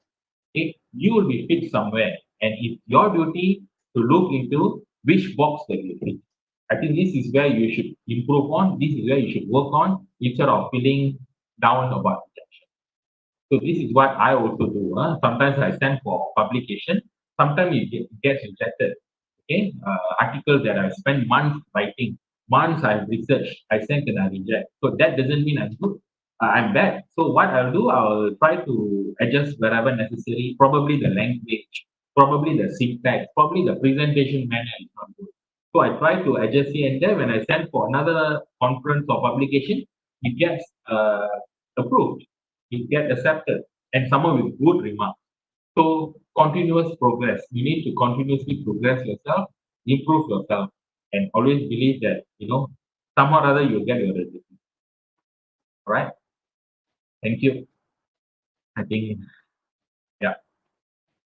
Right, thank you, Sarvanan. Very good advice. It doesn't mean the rejections means that you are bad, but it actually give you another opportunity, right?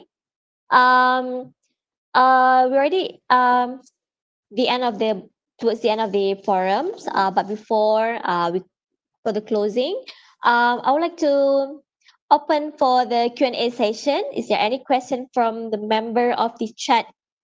From this meeting, or perhaps like I can go through the question. We have a lot of questions in this chat box.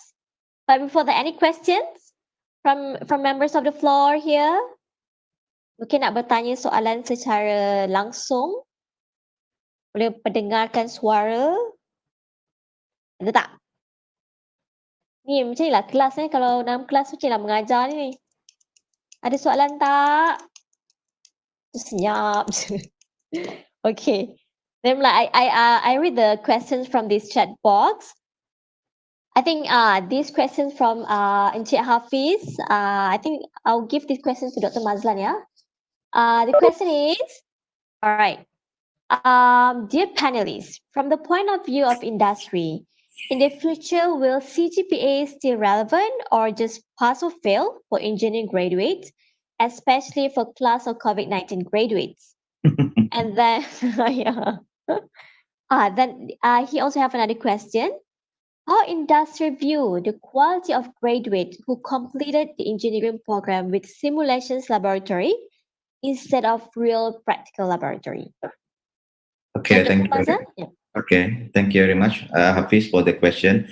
On the question number one, whether it's still relevant to have the CGPA in the future or just pass and fail, the graduate of COVID-19, the C generation C, I would call it. But anyway, for me, I think this personally for me, CGPA is still important. That is a basic criteria how good you are in the academic part. So that's the first part, as like that Dr. Sharul mentioned, is the first where we filter you out to get the students who are at a certain grade level.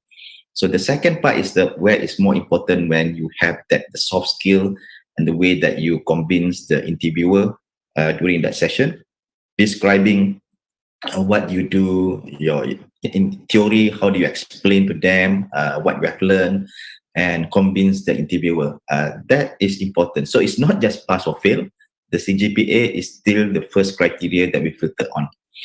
On the second question, whether engineering students who just complete only a simulation lab or not. But take a look, even if you take the postgraduate, and when you're doing postgraduate, master's or degree, there are three ways to convince your examiner your work. One is based on simulation. Second, based on analytical model, which is mathematical model. Thirdly, is on experimental. So normally you will either use two of them to justify your work is, achieve a good results. Because the moment you have simulation, you might compare that with your analytical model, right? Or analytical model compare that with an experiment. So experiment, so either these two things can work depending on the scenario of your working environment.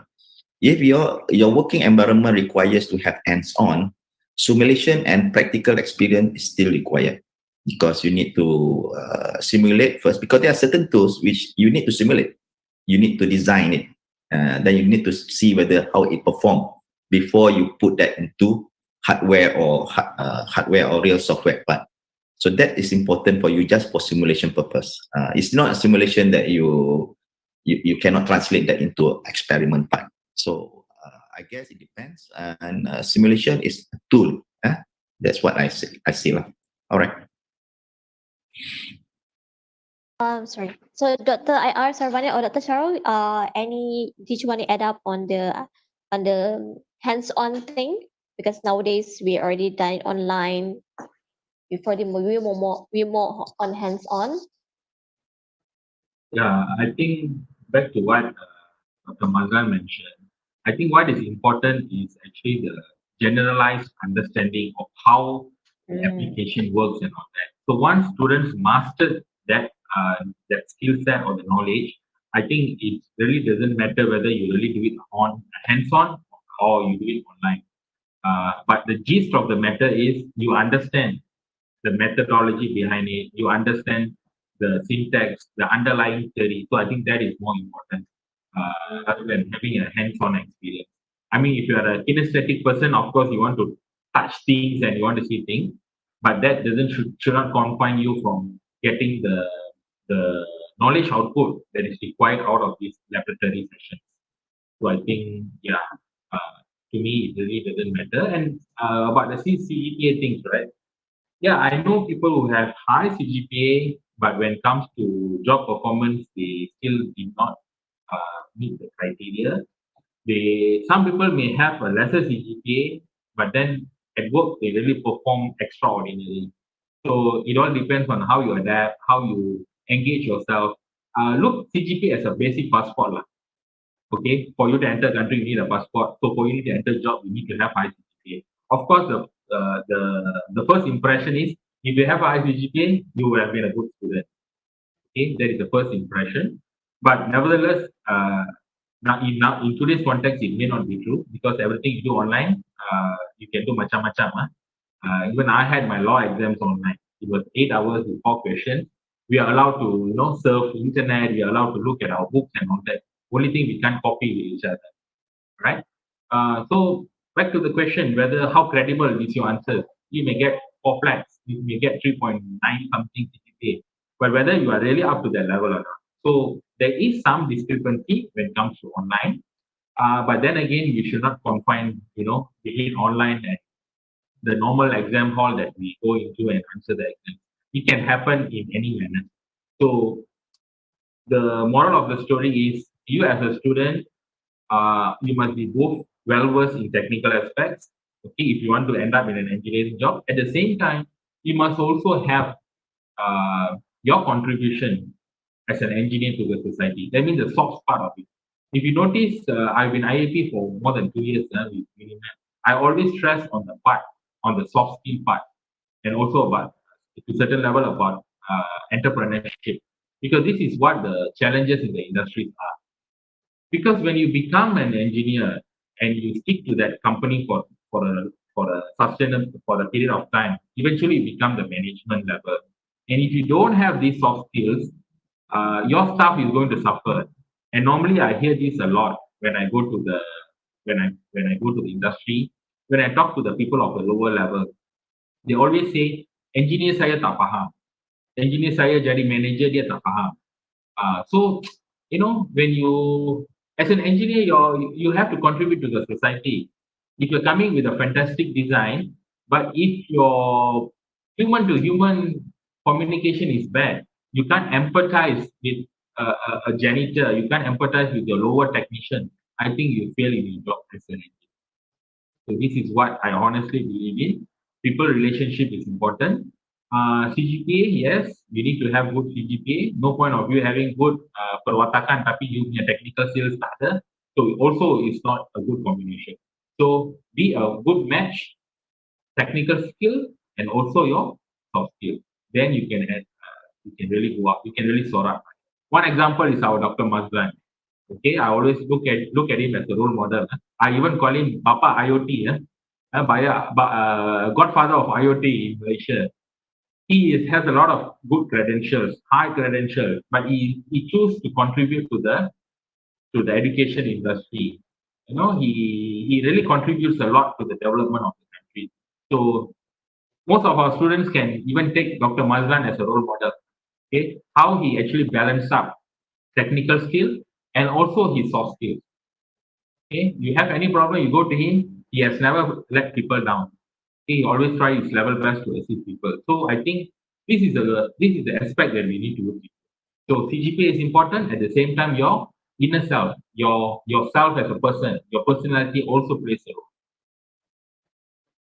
Thank you. Right, thank you, IR, Dr. Saravanan. Dr. Charul, ada apa-apa nak tambah?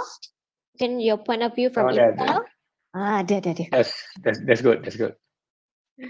Oh, okay. I have nothing to add. Oh, okay. All right. Tak apa, we go to the next question. Also from Encik Hafiz. From your experience as industry advisors to universities, what is your opinion on customized or personalized learning in Malaysia? Students can graduate by completing various courses offered by different universities. Any comments from any panels? Let me take that one. Mhm. Yeah. So I think this is an excellent idea, right? I like the fact that you don't confine yourself to any particular universities. You can take various courses offered by different universities. That is an excellent idea, right? But how would you add up those courses such that you can qualify to graduate? That's a different story, right? I think we need to have a system that can facilitate and enables that to be done. That is certainly up to the ministry to recognize and put some guidelines in place. But I think that those need to be addressed from the certification and standpoint. But the fact that the point here is that when you are able to take different courses offered by different universities, you will have access to the experts in the area, right? So you can contrast this, for example, for somebody who has done their bachelor's degree in one university, master's in the same universities, and PhD in the same university, right? Versus another person who did his bachelor in one university, master's in different universities, and PhD in a different university. You will be able to see, the wide varieties of exposures that this person has, right? The same way that when you have the opportunity to work in different companies, the opportunities that you can have to learn from different universities will offer you a wider experience as well. And then, since we are now in the environment in the time when everything is done online, having to do that is really a good idea. I like that. Thumbs up. Can I add a little bit with comment by Dr. Sharul? Sure.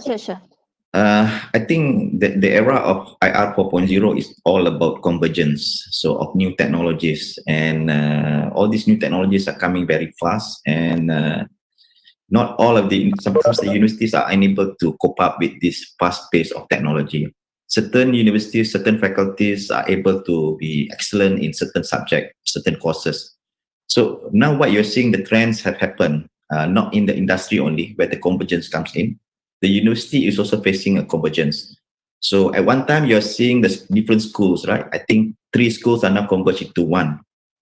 You are seeing computer science and in IoT, for example, IoT go across all the hardware and software, from the electronic engineering faculty to computer science faculty.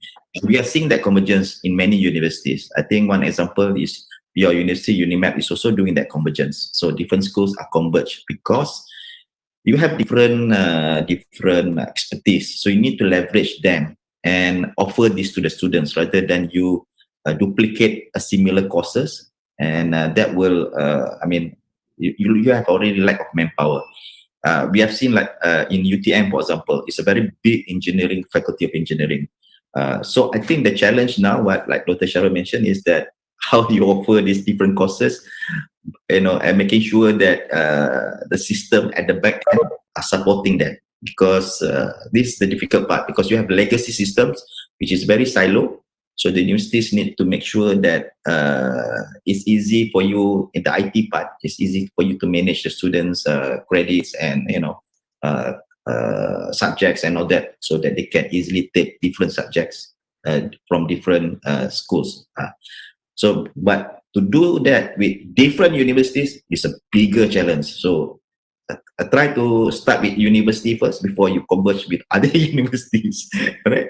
Thank you. Thank you, Dr. Mazlan. Continuing the next question. What is this? Okay, this is from Chazwani. I think the question is it's almost similar with Encik Hafiz, but the question is that Morning panelists, I have questions regarding undergraduate who are yet to apply for job. Should we undergraduate keep the mindset of company looking for fresh graduate with good skill instead of CGPA? How about the student who have good performance in CGPA but lack of skill? How they can improve themselves and vice versa? I think Dr. I.R. Saravanan could answer this question about how to improve yourself on a soft skill. Yeah, thanks, Mani and Dr. Sai for this question. Yes, uh, you asked, should we undergraduates keep the mindset of company looking for fresh graduates with good skills instead of CGPA? The thing is, how do you know whether the company is looking for good skills or because CGPA? Normally, they'll advertise, right? You need to have certain CGPA before you even qualify for the job interview. So from what I feel is that yes, I will certainly, if I'm in your position, I will definitely want to be in a company that actually looks me for who I am with the skill set that I have, rather than looking at a CGPA. If you have a good CGPA but you still lack skills, this is where your initiative comes in. Because the purpose of the university is just to reward you with a degree. So above that, it comes to your creativity, your innovativeness, and your attitude towards on how to improve yourself. You study 3 to 5 years in a university. The lecturers will actually explain to you about the subject and all that. But you should not stop there. Again, whatever you study in universities are actually only one portion of what we should know. Is the technical skills and probably a bit of key and of skills. But above that, you want to improvise yourself, you have to look for courses. For example, if you are a network engineer, you need to know who are the industry players. For example, Cisco or Huawei to a certain level, or even Juniper, but Juniper is not that famous now. Like Cisco, you need to have your CCNA courses done. How are you going to maneuver into that? Talk to the industry expert. Know what is the trend today. Okay? Trend of the IT industry or trend of the engineering sector. Get yourself equipped with all these necessary skills. So the question is actually, I'm going back to you. If you want to improve yourself, it is your call. How you're going to design your future, how you want it to be, is all up to you. So you have to do your homework, money, and to the rest, you have to do your homework, get yourself a job, and after that, some of you after some time go into academic line, into becoming a lecturer. So you need to have a PhD minimum for you to become a lecturer.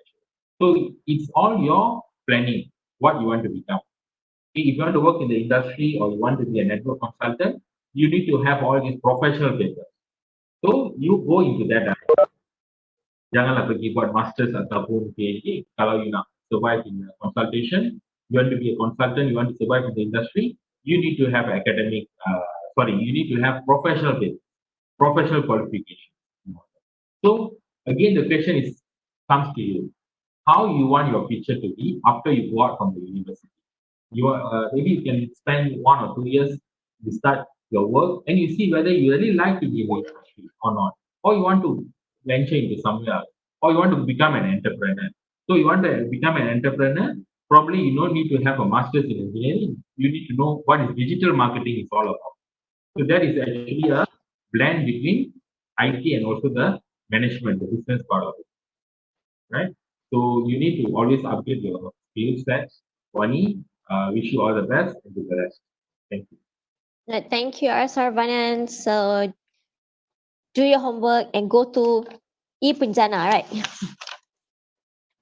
Okay. Ah. I think I will take one more question. Last question. Actually, this question's been he been DM me via WhatsApp. He asking, let's say I graduated from college with name referred to field A. I mean, like I think what he meant is that if I'm graduating from this college with a certain field, for example, in electronic engineering, but my interest and heart goes to field B, which subdomain of A. What is your industrial-based advice to highlight field B? Did you understand the question? I think what you meant is that he take electronic engineering, and then his subdomain is communication engineering. So he more interested in communication engineering. So what is industry advice to highlight the communication field? I think that is the question. Any comments? Any panels would like to answer this last question before we end our session? Dr. Sharul, any comment? Sure, I'll try a comment in a way that probably doesn't answer the question. Okay, okay. My suggestion is this, right? If you get a job, even though it is not the areas that you have a heart on, just take it. This is not really the time, whether you really want to find what's the best areas for yourself. So my suggestion is it is not easy to find job these days. And if you get an offer in areas that you may not have a full heart on it, my suggestion is take it first, right? And try to make adjustment later, right? The way I look at it today, it is much more critical to get a job rather than try to because your life is God willing is going to be longer, right? So there's still a lot of opportunities for you to explore and change your course later, right? But we are talking about short term here, right? If you forego the opportunities that you have in front of you, it may affect the long term. So my suggestion is adjust yourself with what is available. It may sound Yes, hard, but that's my advice. yeah, I agree with your advice, Dr. Sharul. It's a survival of fittest. You need to adapt yourself in our new culture, in our new norms. Before we end our sessions, I would like to ask every panel for short advice or any tips before we end the session. So can we start with Dr. Mazlan first? Unisha, do we have students here which are still not graduate, or are they listening here, or no?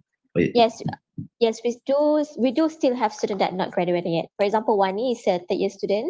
Okay. Mm-mm. So my advice is this. I think for the people who already graduated, finished, I can't advise you so much other than the things that we have mentioned to you earlier. But the one who have not graduated yet and still in the university, please take this opportunity during your study period to do anything that you want, learn everything, make mistake, because your mistake will not cost you millions of ringgit of company's losses. So you can try it out during your university days. So by the moment you go to the working environment, you have to do a less mistakes lah. You can do mistakes, but don't do a very expensive mistake that can lose the company's business. But during your student days, learn everything that you can. So not necessarily what you will be learning will be the job that you will be having, but the experience, the things that you learn is the most important part. The teamwork, perseverance, the communications, that is the one that can be applied in many areas. So take this opportunity while you are there in the university. Thanks. All right, thank you, Dr. Mazlan. So learn and do make mistake in university, okay? But don't damage our equipment, please. Next, Dr. Shariazid, your last word for our student. Sure. I'm gonna say this like a broken record, right? Over and over again. First of all, I think my point earlier, right? Raising unemployment is a concern, not just to yourself, but it is also to the society, it is to the economy. All of us do not want to see this, right? So we want to make sure that all of you get a job, right? Not just for yourself, but it's also for us, right? We want to see higher employment so that the economic activities can go on. So get a job, try very hard, find something to do. Don't be choosy. Okay. Second thing is continue to learn and acquire new skill. You heard it before, you hear it again. Take advantage of the free times that you have, right? There you now have reduced time for outing, reduced travel. You no longer have to go here and there. So you have some extra time, learn, right? And it doesn't have to be something that is related to academic. You've heard it before, right? You can take classes. You learn something that's outside academic class as well. Do not afraid to experiment. No, this is one way to learn. I want to quote from Thomas Edison. I think you heard it before. Who's Thomas Edison? He's one of the prolific inventor with more than 1,000 patents. What did he say? He said, "I have not failed 10,000 times. I've successfully found 10,000 ways that will not work." Right. So don't afraid to experiment. You are, well, all of us are part of this COVID experiment, right? We are trying to find new ways to live over here, and the clock will not turn back. We got to move forward. There's an article in Harvard Business Review recently. This is written by Richard Tedeschi, who is the professor of psychology at University of North Carolina. The title of the article is "Growth After Trauma," and he listed growth after trauma, 5 steps for coming out of a crisis stronger, right? And he listed 5 benefits from crisis. Number one is personal strength, right? Trauma can equip us to handle future challenges. And I'm not talking about the small one. I'm talking about big one, right? One of the examples that we have before is if you go back, this is what my parents always talk about. They talk about the British occupation and Japanese occupation and the pre-Merdeka days that that that that that that changed the way that country is progressing, right? So the COVID-19 is going to be something like that. It's going to give us personal strength, but out of this personal strength is going to chart a way for new possibilities. So number two is new possibilities. We will have a new possibilities out of this crisis. We number three, we're gonna be able to improve our relationship. That's one obvious thing that we have observed. When everybody stays home, we're gonna improve our relationship with our family, right? Number four, appreciation for life. At least you want to, even though may not be able to get a job yet, this is a time to appreciate life. At least we're still alive, right? Look at it. More than 1 million people has died out of this COVID-19, right? And it is a pandemic. We want to be grateful that we are still alive, right? And lastly, this is something that will help all of us to grow our spiritual aspect. So don't forget about that, right? So lastly, my last comment is just for all of us to stay safe and stay healthy. Thank you. Thank you very much, Dr. Charul. Very good advice, deep and meaningful. Last but not least, Dr. I.R. Saravanan. Any last word to our student here? Students who are graduating and who are still in the final year or who are doing online courses, I know it's going to be a tough time, especially when you're at home, when the future is uncertain. From the questions that you all posted, I can understand the fear that you have, that what is going to happen, whether would I get a job and all that. But like what I said, you have ample of time, you have ample of opportunities given to you. Make use of them. Okay, make use of them. Nobody knows the future. Okay, nobody knows the future. Nobody can predict what's going to happen. We can only anticipate for the best.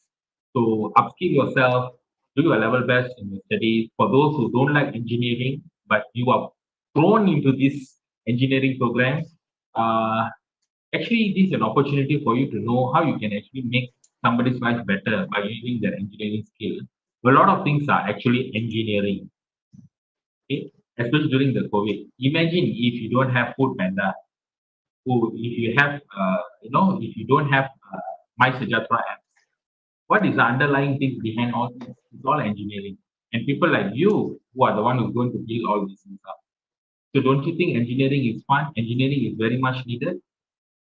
I'm sure it is. Right? So without engineering, we can't progress. In fact, if this COVID thing were to happen in an era where there's engineers are not, highly sought after, or engineering is not really much prevalent, can you imagine? You can't keep track where people are going. You can't disseminate information as fast as it is now.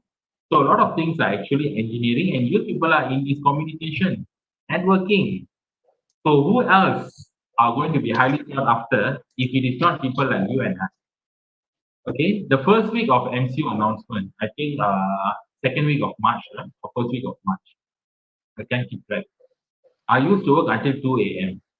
because I have to upgrade all my existing customers' internet network because a lot of companies were working from home, and one of the fundamental aspect of working from is infrastructure, networking. So I upgraded. A lot of companies were wanting to upgrade, and we have to work around the clock. I remember I slept at 3 a.m. The first day MCO was announced. Is until the end of the week, I think 3 a.m. 3 a.m. Then after that, when workload were becoming lesser, I used to sleep longer hours. But I have to wake up very early in the morning because I was having con call with all this IT from the industry because they want to upgrade. Bandwidth was much highly sought after. So you see, even in this adversity, you had opportunity. So we never know, even in this kind of calamities, in this time of uncertainties, we may get an opportunity. So again, I'm throwing the question back to you. Whether are you willing to take the challenge? Are you going to upgrade your skill set to face the future? If you are, then the future is for you. So always be positive, do your level best, finish your studies with high CGPA, and get a job. And after that, you decide for yourself what you want to be. Okay? MCO, COVID-19, or in future, whatever that may happen, it is a natural evolution. It's going to come whether you like it or not. But it's up to us. We are still alive. It's up to us how we want to decide our future going to be. I think our focus should be on that, not so much on other aspects, on yourself. Yeah, and like what Dr. Sharul said, we have to be grateful we are still alive. We are not part of those who have, those who have been a victim of COVID-19. So I wish you all the best, students and lecturers, and also our distinguished team, and also to the panelists, Dr. Mazlan and Dr. Sharul. Thank you so much. Thank you so much, Dr. IR Saravanan. Very, very good advice. Thank you. So with that, in our forum session, I would like to say thank you again to our panel, IR Dr. Saravanan Nathan, Dr. Mazan Abbas. Thank you so much. And Dr. Shahri Aziz Yahya for your time to be here with us. But before that, Dr. Kundul Fazrul, do we have a photo session? Yes, we do. Please do not leave the room yet because we have a quick photo session for all of you. So if you can open your camera for a while. And then after that, I'm going to announce winners for the GDP and FYP best projects. So stay tuned. So this is going to be exciting because these evaluations every year with all the IIP panels. And thank you, Dr. Mazla, Dr. Sharul, and IR Saravanan videos that you've been sent to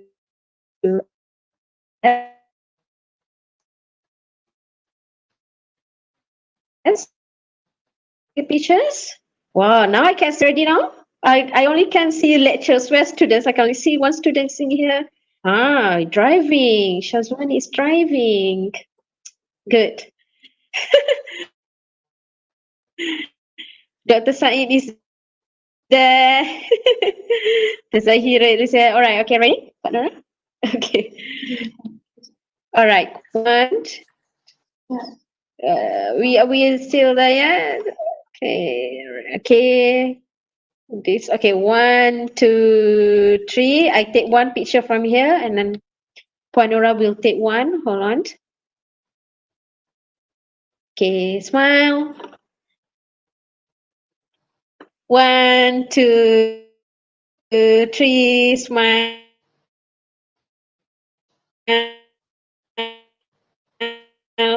Thank you, got it. All right, thing in here. Hopefully, everybody can see it or not. See my. Okay, hold on. Why I cannot share my? Okay, right. Let me sharing. Why cannot share? Let me sharing. Let me sharing.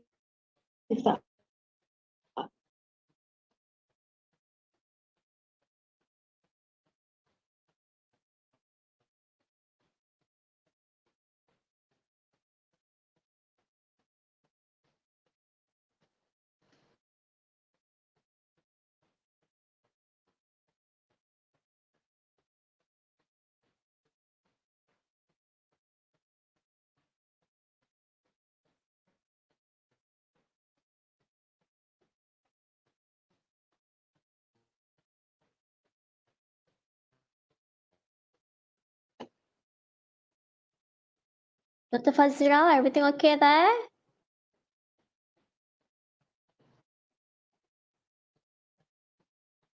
Hmm.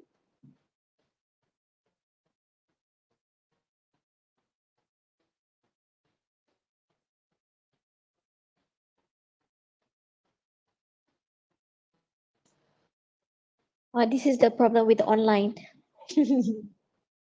Suddenly the host disappear.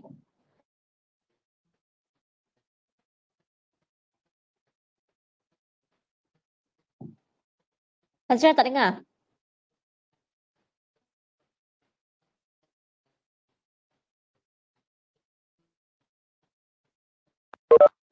Fazira, you need to turn on your mic.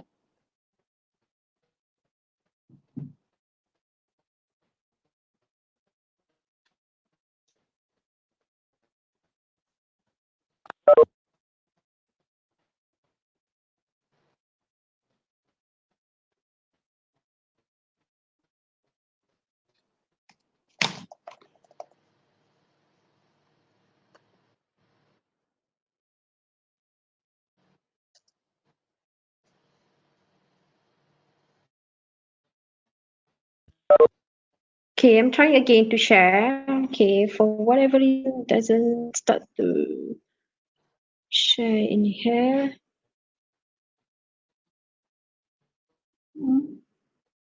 Banyak sangat kot ni.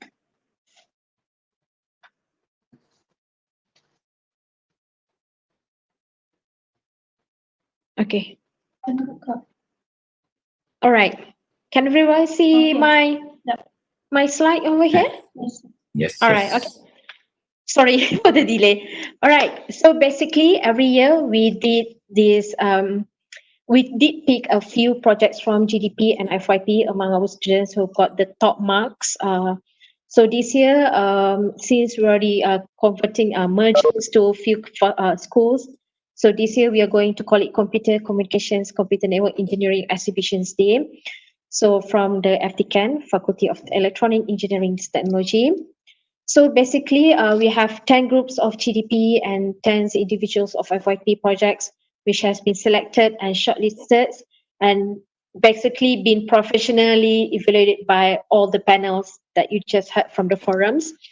So what I can conclude is there's a lot of projects that mostly, I would say 70-80% of the project are into the IoT solutions. There's a lot of system on monitoring system, waste management system, augmented reality and face cognitions. Not forgetting, there's works, projects that related with wireless and optical technique.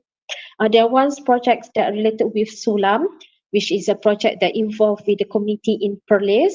Sulam is actually one of the projects from the KPT, from the MOE. And then not forgetting also the software development. There are students who are doing the software development, building up the system from scratch, doing the monitoring system or inventory system. So this year, as usual as previous year, we have awards for all of you. But then we evaluate based on the rubrics and also the marks. And then we have golds, silver, and bronze. So I start with the bronze award first. Okay. So the first awards that goes to the bronze award is F3. F is stand for final year project. It's Smart Green IoT e-waste management system for Smart Campus. Ong Boon Tian, supervised by Associate Professor Dr. Hasliza Abdurrahim. And then we have F7, wireless cell phone detection system make a student from Nick Muhammad Shazwan bin Rahimi, supervised by Dr. Wan Nur Sufairus bin Tiwan. And then F9, SSCE Laboratory Management System by Abdul Rahman bin Abdullah, supervised by Mr. Shaiful Aziz Rashid Ali. Mr. Saiful, are you there? I can see you just now. All right. F10, heart rate measurements using optical techniques. Okay.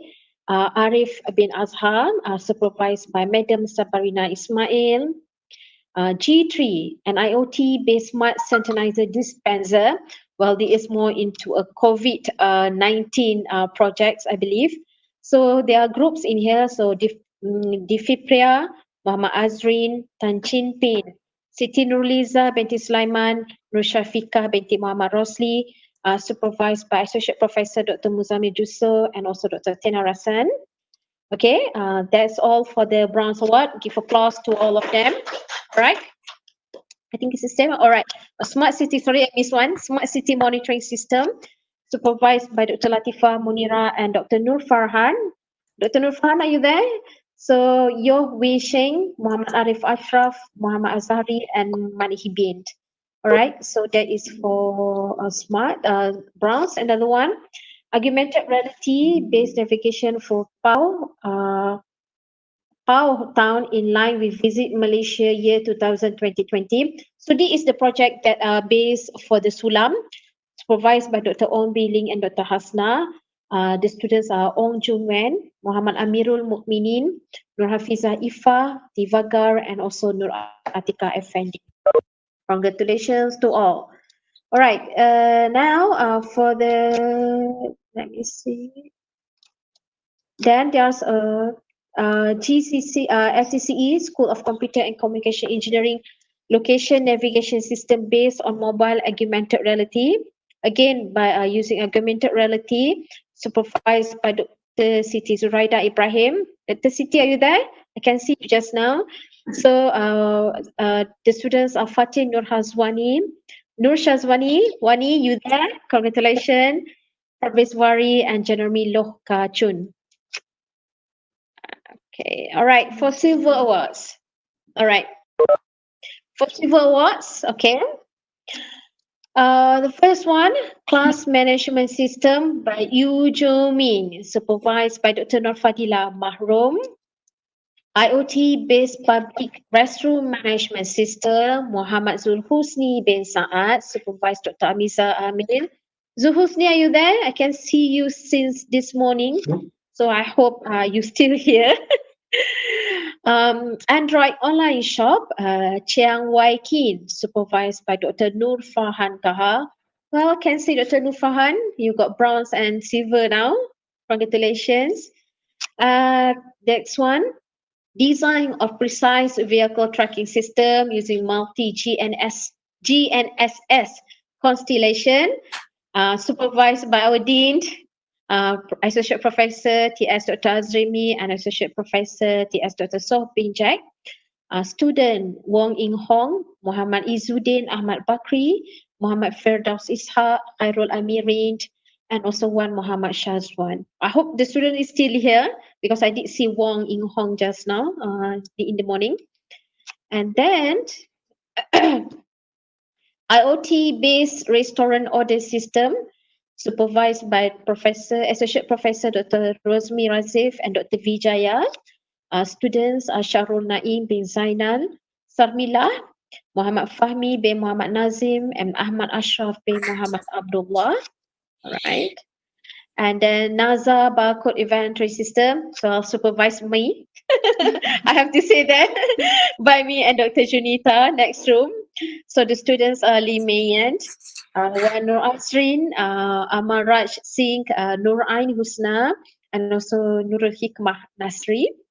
All right, next one, industrial training application intra system, supervised by R. Rodisham and Professor IRTS Dr. Said Alwi Al-Junaid.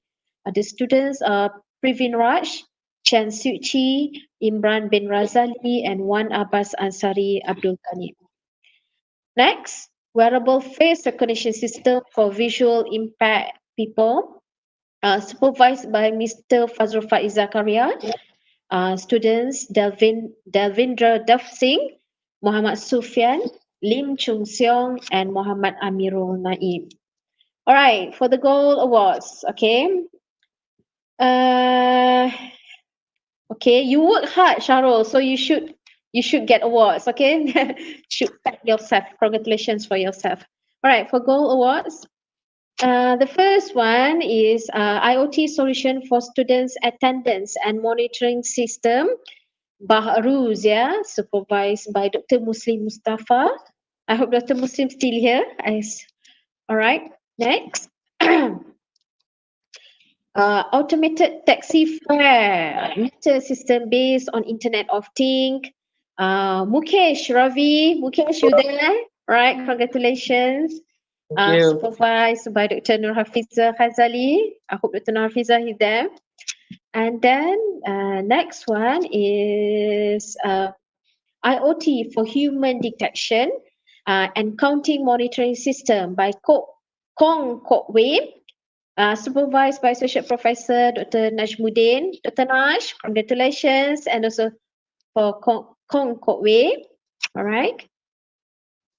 And then next, face recognition attendance system, supervised by Dr. Nur Hafiza Khazali and Ms. Hasniza Liza Zakaria. Students are Tanshi Chow, Anwar Lokman, Fahim bin Adnan, Nabil Nur Muhammad, Abdul Rahman Ahmad Hanan Ahmed, and Muhammad Ilrais. Okay, I think that's for the gold, silver, and bronze, I think.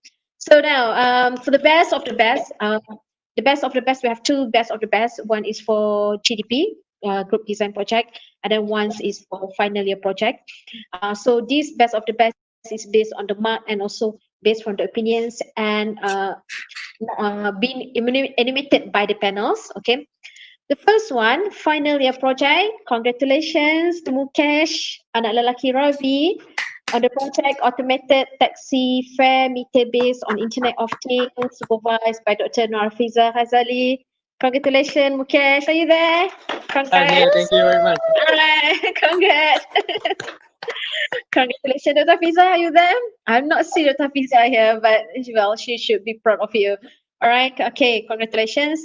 And the next one, for the final year project, okay, goes to face recognition attendance system, again, supervised by Dr. Nafiza Hazali and Ms. Hasniza Liza Zakaria. Students, Tan Shin Chow, Anwar Lokman, Muhammad Fahim, Nabil, Abdul Rahman Hamid, and Muhammad Ilrais. So, Dr. Fiza, you are going to be the top, what is it called? Wanted and top supervisor after this, because I do believe, and I still remember that last year she also got awards for the best award or gold awards, if I'm not mistaken, Dr. Hafiza. So again, congratulations to all the winners. Congratulations to all the supervisors who have been working hard. Because this project, FYP and GDPs are doing during the MCO, where they don't have access to the labs. Okay, they not be able, all the projects are doing at home, and I believe both all the students and the supervisor doing their heart and their best, to get to this achievement. And I hope this project will be later, it will involve in IEEE final year projects next year or somewhere along this year, so that we can be recognized not just in the UNIMAP but also nationally. All right. So that's all from me, from the committee, from the members of the committees. Thank you again, Saravanan, Dr. Mazlan, and Dr. Shahrul. I'm not sure we were going to see you guys again later as IIP panels, but I hope we can do more collaborations, towards the industry collaborations or teaching and learning with using TM and Intel. Of course, we have a very close relationship with Intel. So hopefully we can see you again. Thank you very much for spending 3 hours of your time today. Thanks again. Thank you for the committee members also for working hard, and all the best. Thank you. Bye. Take care, everyone. Thank you. Bye. Bye-bye. Bye. Thank you, everyone. Thank you. Bye. Congratulations. Bye. Thank you, thank you. Thank you. Terima kasih semua panel. Thanks. Assalamualaikum. Waalaikumsalam.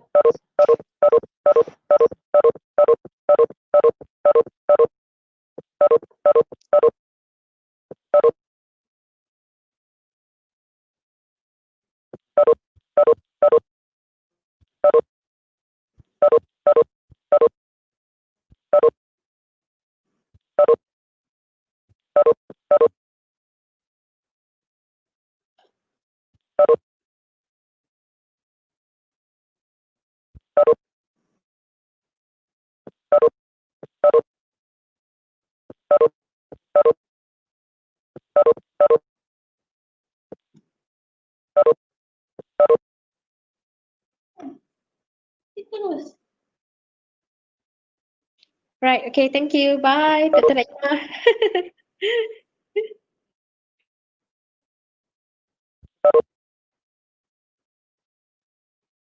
The connection dia off dia terus.